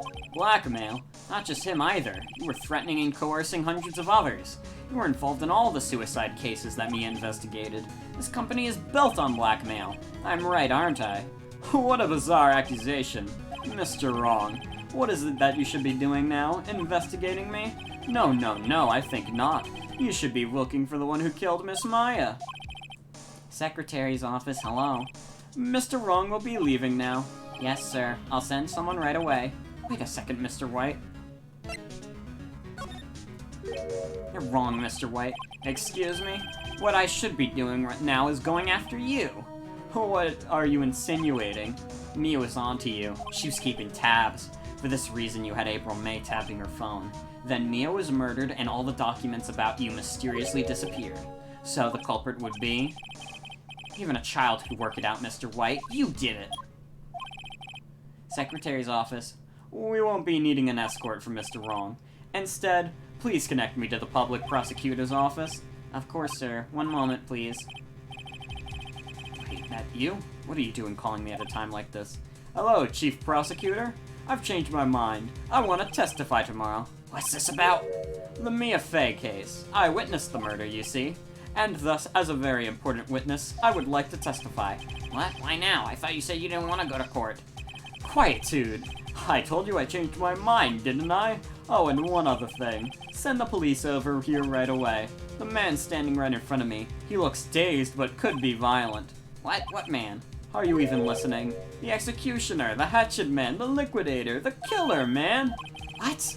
Mr. White, this isn't another one of those. Chief Prosecutor, I do not believe you are in a position to freely offer your opinions to me, correct? I'm telling you to send the police now. Did I not tell you, Mr. Wrong? You are a mere lawyer, as was Miss Mia. How dare you? I'll point the finger at you, and you will be tried as Miss Mia's killer. The case is as good as settled. No lawyer of any worth will defend you. I have friends in the local lawyers association, you see. And you'll be given the lawyer so stupendously inept that they'll make you look even... I feel faint. Detective Gumshoe reporting, sir. Ah, Butts! Harry Butts! Right, actually, Phoenix Wright, and my friend's name is Larry. Oh, right. Sorry, pal. Butts was that murderer, right?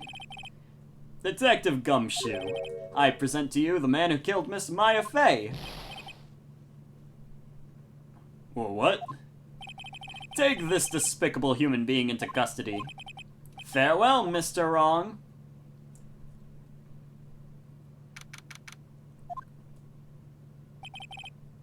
Can't believe it's been only a day since the first trial. My trial begins tomorrow. White's going to set a trap for me. And the prosecution will be on it, of course, Edgeworth included. An attorney was assigned to me by the state yesterday. I refused. I had an idea. Right! Mr. Wright! Oh, Maya. Great, they let you out of detention. Just now, yes. It's all thanks to you. Huh. Now I'm afraid we've switched places. What? You mean you? I explained what happened to Maya. I don't believe it. How many people does that man need to destroy before he's satisfied? My mother, my sister, and now you. This has gone too far. Mr. Wright, please tell me, is there anything I can do? Well... Alright, you can be my defense lawyer tomorrow. Alright! Huh? Leave it to me! I am Mia's sister, after all. Lawyership runs in our blood. Wasn't it ghost powers that ran in your blood?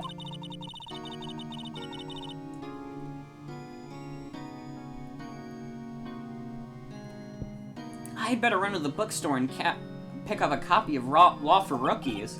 Oh, wait. What? I'm kidding. It was a joke. No way. No, really, I was kidding. But thanks. It's good to know you were on my side. And there really isn't anything you can do for me anyway. But I can't just sit here and do nothing. I've got to give that man a piece of my mind. Just a piece? Okay, then come to the trial tomorrow. Okay, I'll be there. I'll show them a thing or two.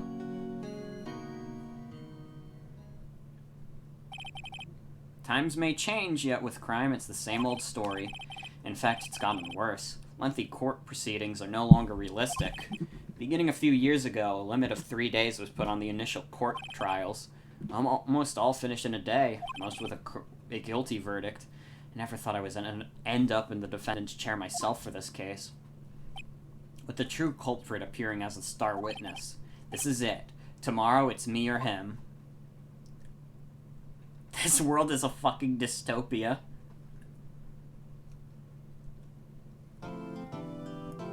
I mean, a super rich guy getting away with basically whatever the fuck he wants. That's pretty realistic. That's just like what happens in real life. I'm telling you, Jeff Bezos is up to something. I don't know what it is. Aside from the mistreatment of workers.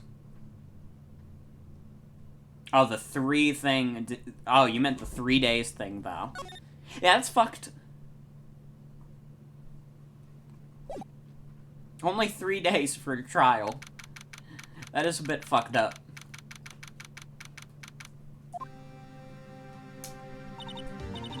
Well, I guess this is it. Yeah. One way or another, this case gets decided today. Phoenix, look! Prosecutor Edgeworth. I received a call from the Chief Prosecutor's office yesterday. I was told that whatever Mr. White says today will be the absolute truth, no matter how you try to attack his testimony. If I raise an objection, I have it on good faith that the judge will listen to me. What, does the White have the judge in his pocket too? So you're saying I'm going to be guilty. End of story? I will do anything to get my verdict, Mr. Wright. Anything. What? Why? How can you torment an innocent person like this? Innocent? How can we know that? The guilty will always lie to avoid being found out. There's no way to tell who is guilty and who is innocent. All that I can hope is to get every defendant declared guilty. So I make that my policy. Edgeworth, you've changed. Phoenix, you know him? Don't expect any special treatment, Phoenix, right? Phoenix? Well, court will be starting soon. What? But wait! Your defense attorney isn't even here yet. They're not... I'll be defending myself. What? Okay, let's do this.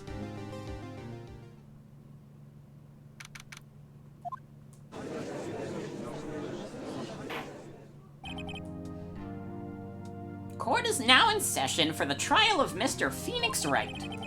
The prosecution is ready, Your Honor. The defense is ready, Your Honor. Mr. Wright, are you sure you're up to doing this? Yes, Your Honor. I will be defending myself. Understood.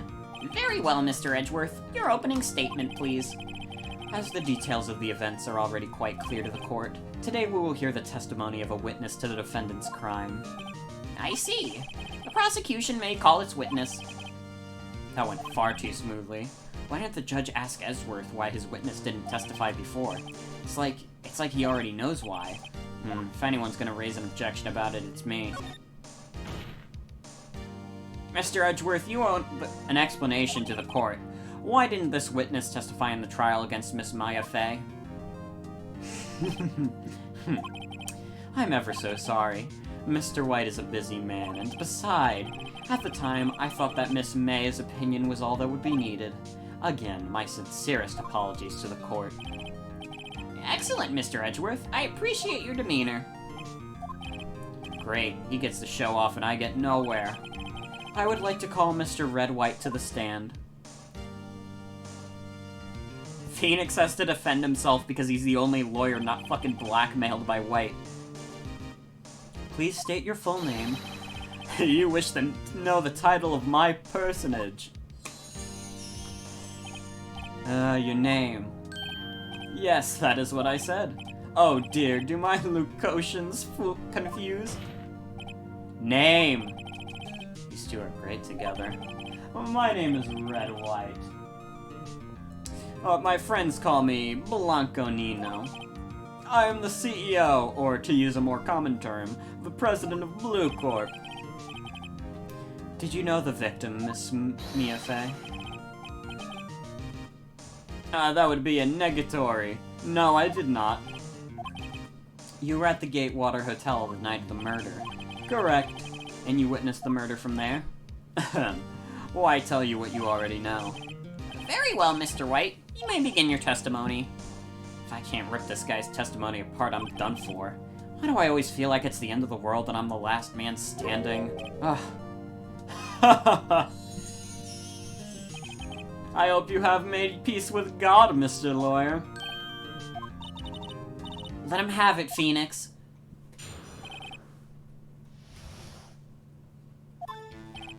Let's see, it was about 9 o'clock, I believe. I was quietly pursuifying, that's reading to you, some papers by the window. Then I heard a bedlam coming from outside. Surprise, that's like definitely a real word, and that's the one that stumps me. Surprised, I turned to look at the building across the way. It was then I saw him, a spiky-haired man attacking a woman with long hair. Needless to say, that man was none other than you, Mr. Lawyer. I called Miss May over at once. She, too, was flabbergasted, of course. The victim, she ran away, but gave you chase. Finally, there was a terrible impaction. Then it was all over. If things occurred as you testified, then I'm afraid the defendant is guilty. Very well, defendant. Mr. Wright. Your cross-examination. Yes, Your Honor. Yeah, he contradicts her testimony all over the place. I mean, 9 o'clock is correct. At least he got the time right. How do you know what time it was? Because I am always positively perfect, you know? No, you're not getting away with that. You are so mistrusting, Mr. Lawyer. So, what was the proper term for a secretary again? Anyway, Miss May ordered room service for 9 o'clock. It happened soon after the room service arrived. That's what Miss May said too. True, the bellboy who brought the coffee saw Miss May. But he testified that he did not see you at the time. That is your concern? Silly lawyer, Miss May received the coffee outside the room. Of course he could not see me. He would need X-ray vision to pull off something like that. Tell us, what were you doing at the time? I was quietly pursuifying. That's reading to you some papers. By window, you mean the one directly across from Fay & Co. law offices. Correct. That is the only window you see. And there you were reading papers. Correct. The Gatewater is a businessman's hotel, and I am a busy man who had business to do.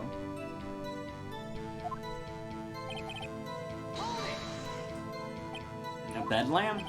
It must have been when you attacked, I presume. We see. Continue. So you were reading your papers until you heard that sound. But of course, I am no snoop peeping out of windows at night. No snoop, yeah right, you've made a career out of snooping. Spiky-haired?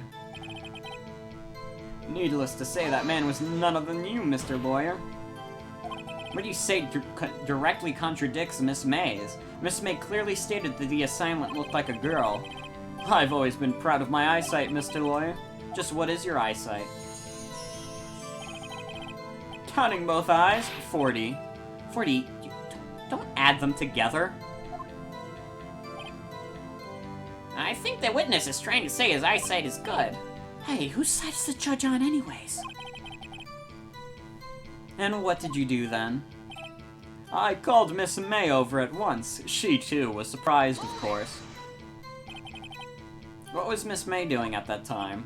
She had just finished watching a soap opera on the TV and was weeping openly. Did she know she had been tapping the Faye office phone? Irrelevant. This has nothing to do with the case at hand. I care not. I will answer the lawyer's bold inquiry. Miss May was acting alone when she tapped the phone of this Faye woman. You'd make a good politician, Mr. White. Oh, I know. After all, I am El Presidente. Please continue. Can you be a little more detailed about that? I think it's worth knowing exactly what happened. Of course, comprende. I understand. The victim was attacked by you and ran to the left. That's not where she moved. That's not what May said. Bingo bongo, we found it. Are you sure? As you know, I am always abso-positively perfect. Perhaps you could change your testimony to reflect this new detail. I don't buy that. I'm calling bullshit on this motherfucker. Mr. White, wait right there. Mr. White, you've dug your own grave. What is this? You said the victim ran to the left, but that directly contradicts Miss May's testimony. She clearly stated that the victim ran right. Oh, it is simple. You have misheard her. I think not. Look at the floor plans. The killer was here, and the victim was here. If the victim ran to the left as you claimed, she would have been running directly away from the door. She would have been running into a dead end. Don't you find that odd? Very strange. I did see her run to the left. I did. Phoenix, look at his face. I don't think he's lying about this one. True. Maybe you did really see the victim run left. Because he did it! 'Cause he did it! So he did witness the killing. Wait a second. Mr. Wright? Yes, Your Honor? Miss May says right and Mr. White says left. Can you explain the contradiction up to the court? Both witnesses are telling the truth. Ha, I doubt it. Rather, that does not clear up the contradiction. There is one scenario that would explain their conflicting accounts. What? Obviously, the witness was not viewing the crime from the hotel. Mr. Wright, what do you mean? Yes, what do you mean he was not viewing the crime from the hotel? If he was not in the hotel, where could it have been? Or where could he have been? In the law offices of Fay & Co., of course. More specifically, he was standing here. He did it!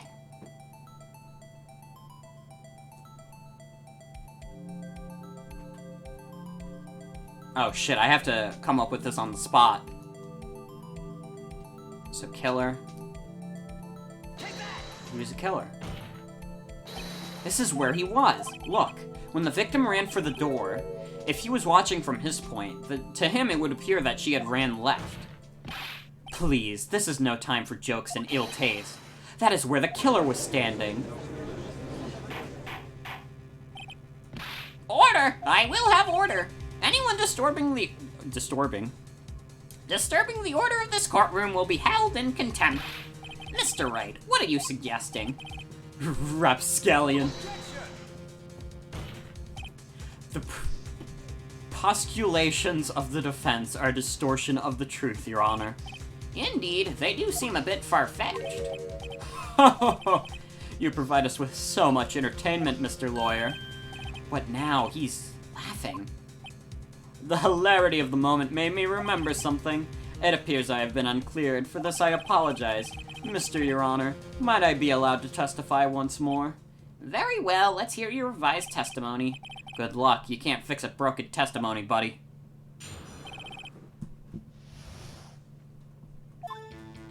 Miss May's testimony was correct, as was mine. When you assaulted the girl, she first ran to the left, and then when you hit her savagely, that's what I saw. Next, with the last of her strength, she ran to the right. You chased her and delivered her the final blow.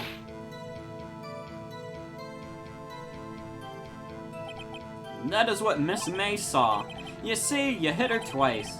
Don't you remember, Mr. Lawyer? That does seem to make sense. Will you be cross-examining the witness's testimony? You bet I will. I mean, yes, Your Honor. I think that does contradict the autopsy report. Miss May's testimony was correct, as was mine. What do you mean by that? That is what I am about to explain. You Americans, always so impatient, it does not become you. Hey buddy, you're an American too. What do you mean first? First?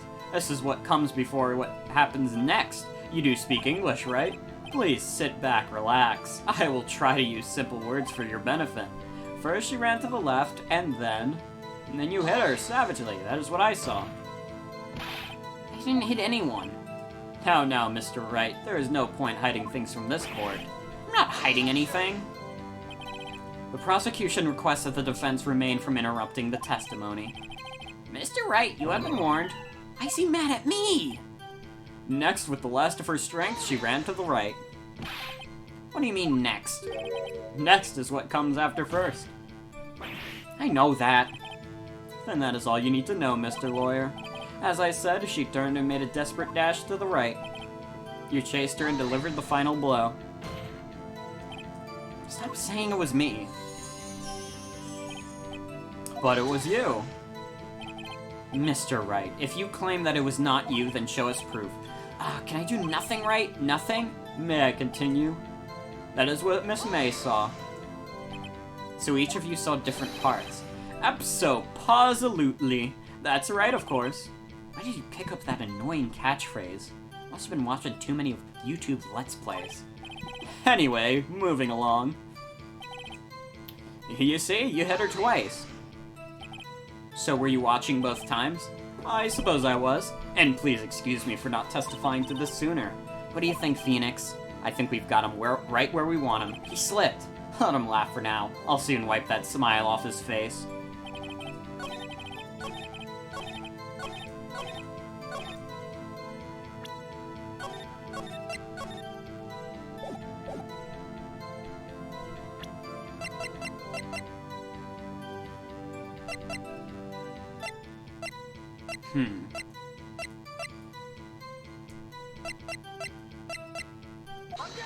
Let's try it.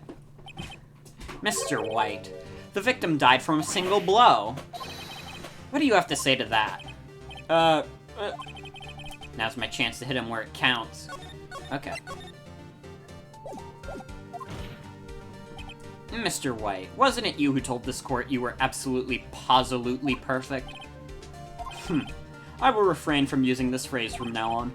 Your Honor, if you could ask the witness for a new testimony.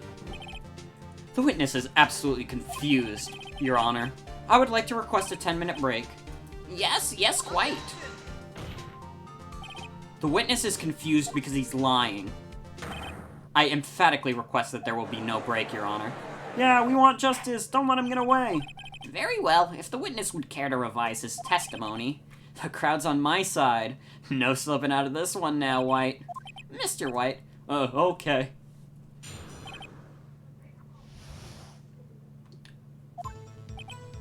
Well, see, I looked at the window when I heard that thing fall. Then the next moment I saw Miss Mia run to the right, the left.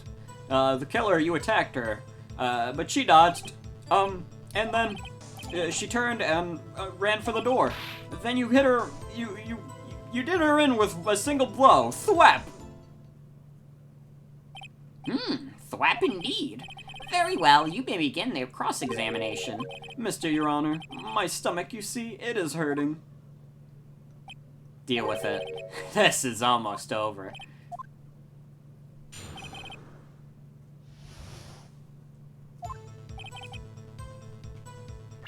Let's save.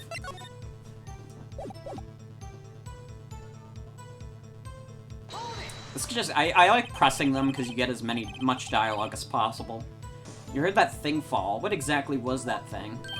Huh? Oh, the glass light stand. Right, the one that had fallen over at the scene. Phoenix, doesn't something about that strike you as odd? Yeah, that is odd. I'll press further. Mr. White. Huh? What? You're saying you saw that glass light stand. Yes? Then change your testimony to reflect that. Sorry, my bad.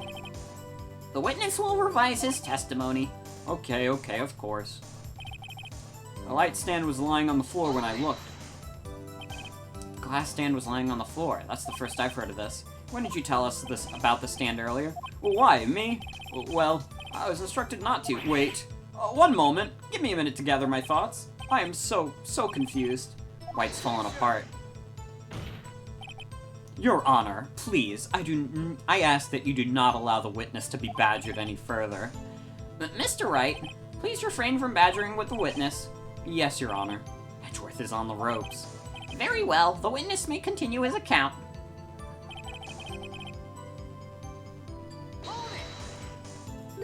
Miss Mia.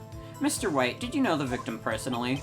No, triple no. How could I? How could I?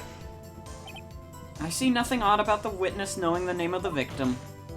Mr. Wright, I will not have you harrying the witness. You're looking a little flustered, Edgeworth. Now, before you said she was hit before she ran. Yes, I must have been confused. But don't worry, we all know what happened now. What did you do then? I gave chase, of course. No, not me. The killer, I mean. He gave chase. Mr. Wright, please try to remain calm. Mr. Wright here is only trying to fluster you with baseless accusations. Oh, right. Thank you, Miles. Thwap? That doesn't sound like the savage attack from your earlier testimony. Oh, yes, well, I'm a man of peace, you see. Phoenix, he's getting a lot less talkative. He's probably afraid I'll catch him on something, but it won't be easy. Okay,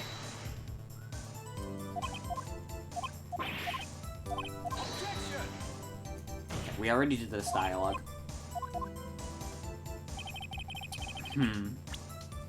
Well, all of these are pretty flawed testimonies. All of what you just said is complete and utter garbage, Mr. Wright. I mean, Mr. White. God damn, those names are so close. If this was a fair court, he'd be done. Yeah, we gotta present something.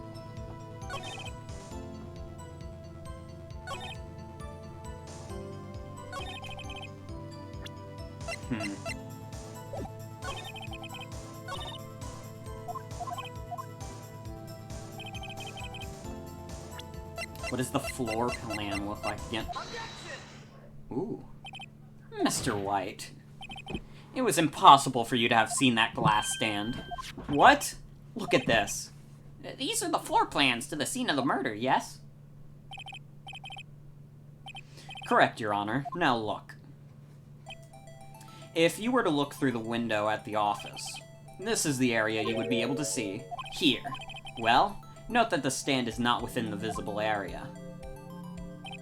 Well, Mr. White? What do you have to say to that? Ridiculousity. Mr. White, if you were in the Gatewater Hotel as you claim, you could not have seen the stand before it fell over. In fact, you wouldn't have been able to see it after it fell either. There's no way you could have recognized the broken shards as a glass light stand. So, when did you see the stand, Mr. White? It must have been the moment that it fell, and the only place you could have seen that from is inside of a law offices. In other words, you were at the scene of the crime when the murder took place.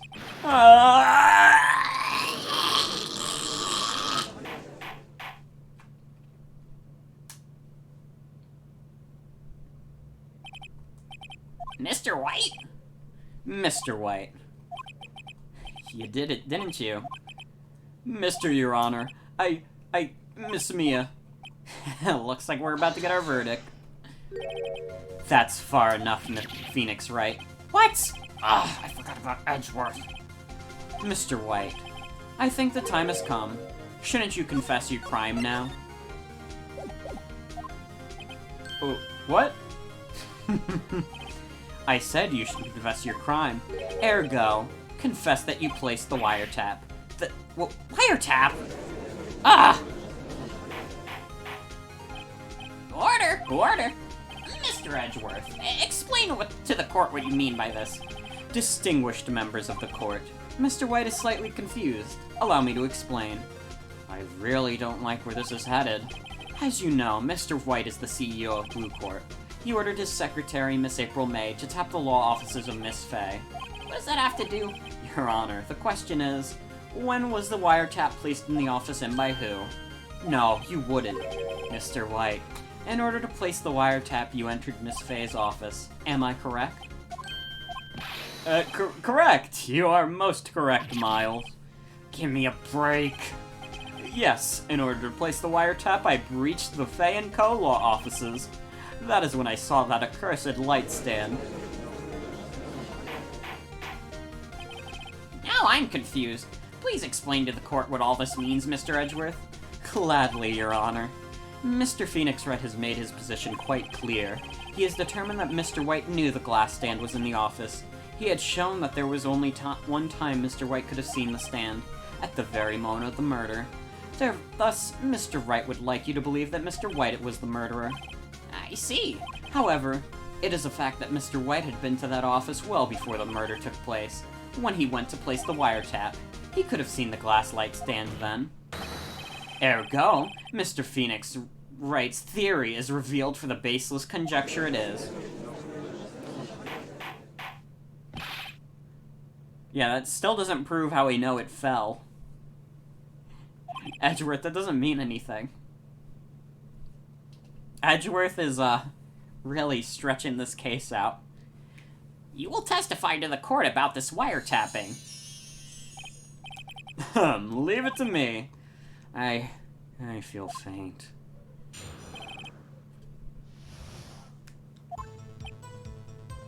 It was the beginning of September, the week before the murder. I had entered Fay & Co. law offices. Of course, I had done so to place the wiretap. That is when I saw this glass light stand. So, you saw the stand before the night of the incident. And this is how you were able to identify what had fallen over by the sound? Correct, that is right. I see. Very well, Mr. Wright. You may cross-examine. What am I supposed to do now? Good luck, Phoenix.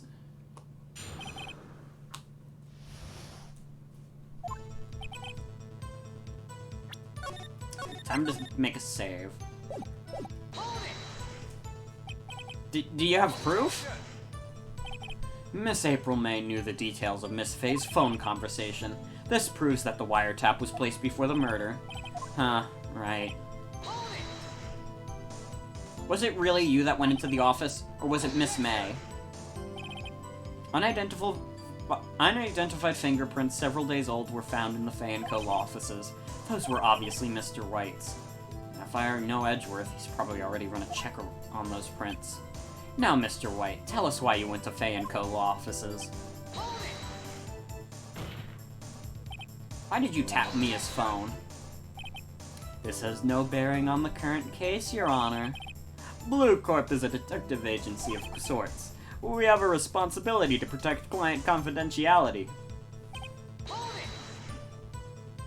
Why did you notice something as insinuous as a light stand? The light stand was made entirely out of glass. It was quite stylish, so I guess it made a lasting impression on me. Such a beautacious action deserves attention, does it not? That is all. Damn it, there's nothing there for me to press him on. Oh well, maybe he's rattled enough that I can bluff something out of him.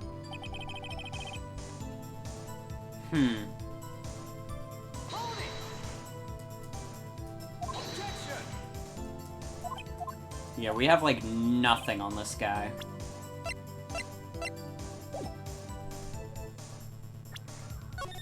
We currently have nothing on this guy out of these. Don't tell me I've run out of ammo. I'm afraid that's as far as you go, Mr. Wright. The time has come for you to admit your defeat. You fought honorably. No more. I can't take this anymore. Mr. Wright, are you giving up? Yes, Your Honor. Phoenix! Phoenix, over here. I know that voice. Mia? Never give up, Phoenix. Mia? Huh? Where am I? The waiting lobby? What happened? Oh, right. I lost the trial. I was hallucinating. You're finally awake.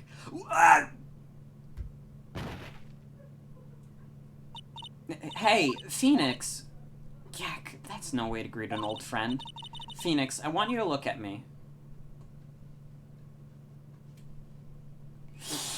I don't like that. That's very uncanny. You're... Maya? Didn't you know the Fey women have strong psychic powers?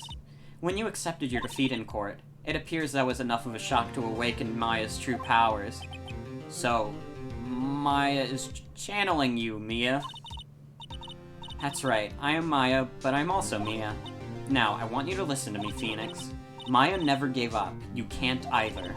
That's what I came here to tell you. But, we don't have much time, Phoenix. Now listen, you've already won. Huh? You have the receipt in the court record, right? Oh yeah, the one you wrote Maya on. Phoenix, Wright wrote that, not me. So what do I do with it? Look at the front of the receipt. The front? It's a regular receipt. Looks like it's from a famous department store. $1,000. Wow, big spender. Item, glass, light stand. Date of purchase, September 4th. September 4th! That's right, Phoenix. I bought that stand the day before I was killed. Whoa. Now, what did Mr. White say in his testimony? It was the beginning of September, the week before the murder. He said he saw the stand the week before the murder. There you go. I think the court is about to reconvene. Go do it, Phoenix. You know you're innocent. Now you just have to prove it. Right. Love Ace Attorney, but they like their breasted boobies.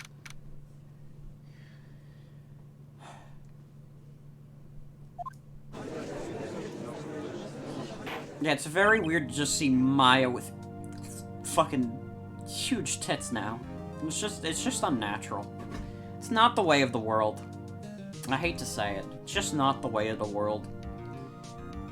Court will now reconvene for the trial of Mr. Phoenix Wright. Is the defendant, rather, are you alright, Mr. Wright? Yes. Sorry, Your Honor. Then let's start where we left off. Your Honor, there's nothing to go back to. The cross-examination of Mr. White is finished. All that is required now is for you to pass judgment on the defendant, Phoenix Wright. Your Honor, please, give me one more chance. I promise you, this is the last time I'll ask you. But as Mr. Wright has noted, the trial is more or less finished. Mr. Edgeworth, do you have an opinion on this matter? I say, let us give Mr. Wright his last chance. Very well. You may begin your cross-examination.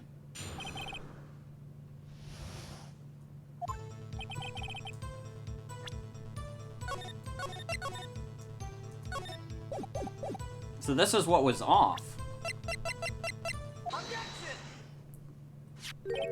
Look closely at this. See the word Maya written in blood? You're grasping. I think not. Look at the other side of the receipt. The other side? Your Honor, would you tell the court what is written on the other side of that receipt? Well, a glass light stand, and the date of purchase, why, that's the day before the murder. You see, Mr. White, when you allegedly entered Fay & Co. law offices at the beginning of September, the stand could not have been there.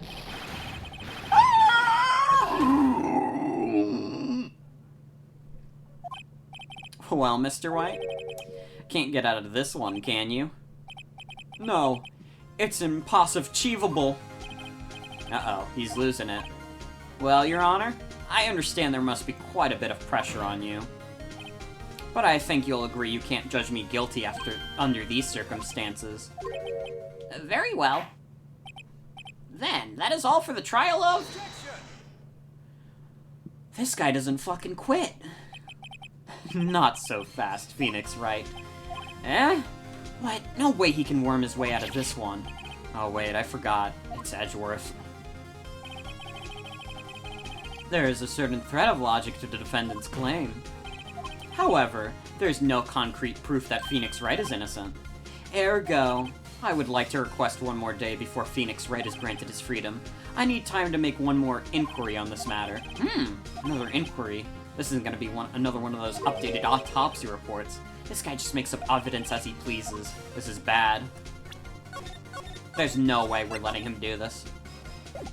Fuck off, Edgeworth. Mr. White's guilt is obvious. There is no need to prolong this trial any further. Well, Mr. Edgeworth? If anyone is going to call Mr. White to trial, it would be me, the prosecution. I need a day to ascertain whether these new claims have any basis in factual evidence. I see. Objection denied. What? The completion of the trial of Mr. Phoenix Wright will be postponed until tomorrow. No, there's no telling what will happen if I can't end this now. Edgeworth is sure to come up with something, or just make up something. And after Mia showed up to help me and all. Mr. Your Honor, may I go home? Of course. Thank you for your time. The witness will stay. Mia. Phoenix. Read this note out loud. Mia, what's this?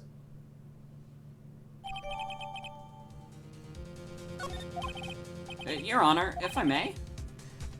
You're quite persistent today, Mr. Wright. You bet I am. My life is riding on this one. I have something I would like to read to the court.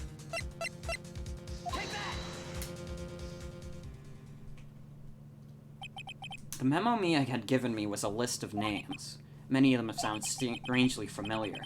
People in finance, famous celebrities. That's when it happened. Stop! Decease! Halt! Please stop! Make him stop! How did you get that list?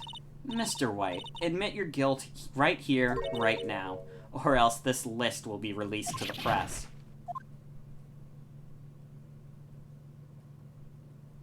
I confess. I did it. I hit her. I hit Miss Mia with the thinker. Case closed, Your Honor.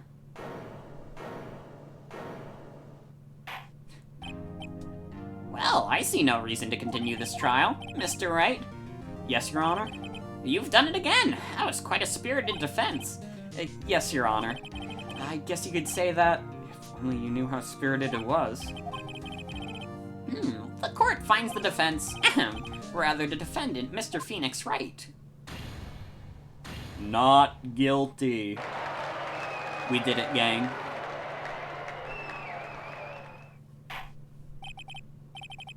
That is all. The court is adjourned.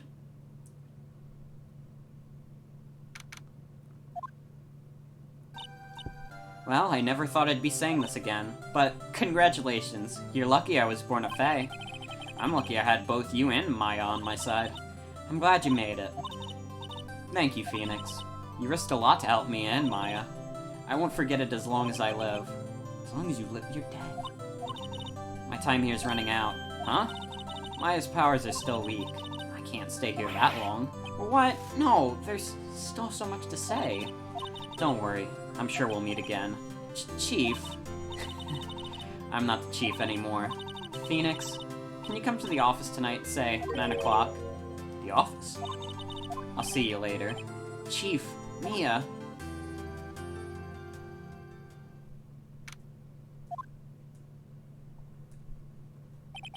Being here, it's hard not to think about that night. You came, Mia. I was kind of worried you might not. Huh? Of course I came. Well then, I'm pretty hungry. How about a burger?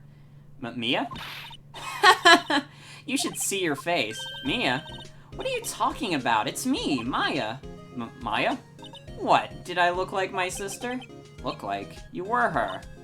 I might be able to use that. Oh, Phoenix, go to the store and buy me lunch, would you? Maya, why are you here? Because of this. See, Mia wrote me a letter. Take care of Phoenix for me. Take care of, huh? She means the office. This office. Someone has to help with the new Wright & Co. law offices, right? And who better but me, Maya Fey, reporting for duty. Wait, no, on second thought, let's make this casual. Yo, Nick, Maya here, ready to get down to business. You don't mind me calling you Nick, do you? It's a great name. Mia said that's what your friend Larry calls you. Nick? You know what this means? We're partners.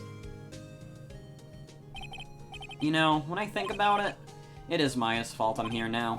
But if it wasn't for her, I'd probably be in jail. Wright & Co. law offices. It's got a good ring to it. Yeah. Thanks, Maya. Good luck, Phoenix. I'll always be here, watching.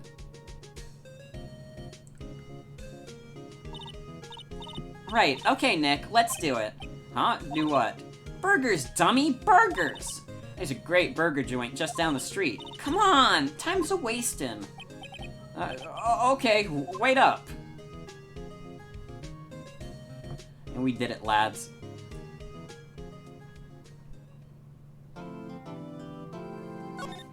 Alright. I think that's a fairly good point to start. Not start. Stop, rather. That was 4 hours, wow. Phoenix is his first name. Where did Nick come from? I guess just from Phoenix. Yeah.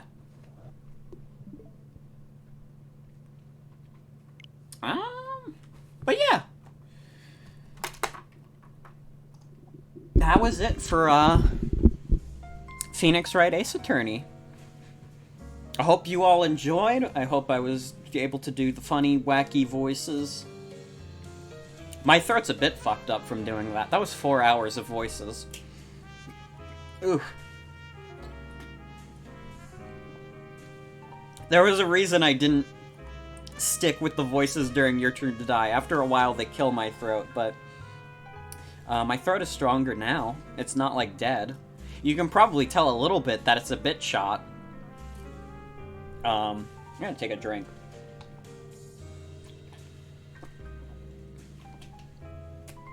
I'm glad you think this will be a great stream series. I'm having a lot of fun. This is great so far. When you first heard Ace Attorney, you thought, oh, I'll put up with it. You did more than that, you loved it. Yeah. Ace Attorney is something I've always wanted to get off my backlog. And I mentioned it at the beginning of the stream. Every time something happens that just stops me from doing so. And I mean, my latest try was decent. I mean, I got like halfway through the 3rd case. So I was close. I was close to doing something with that.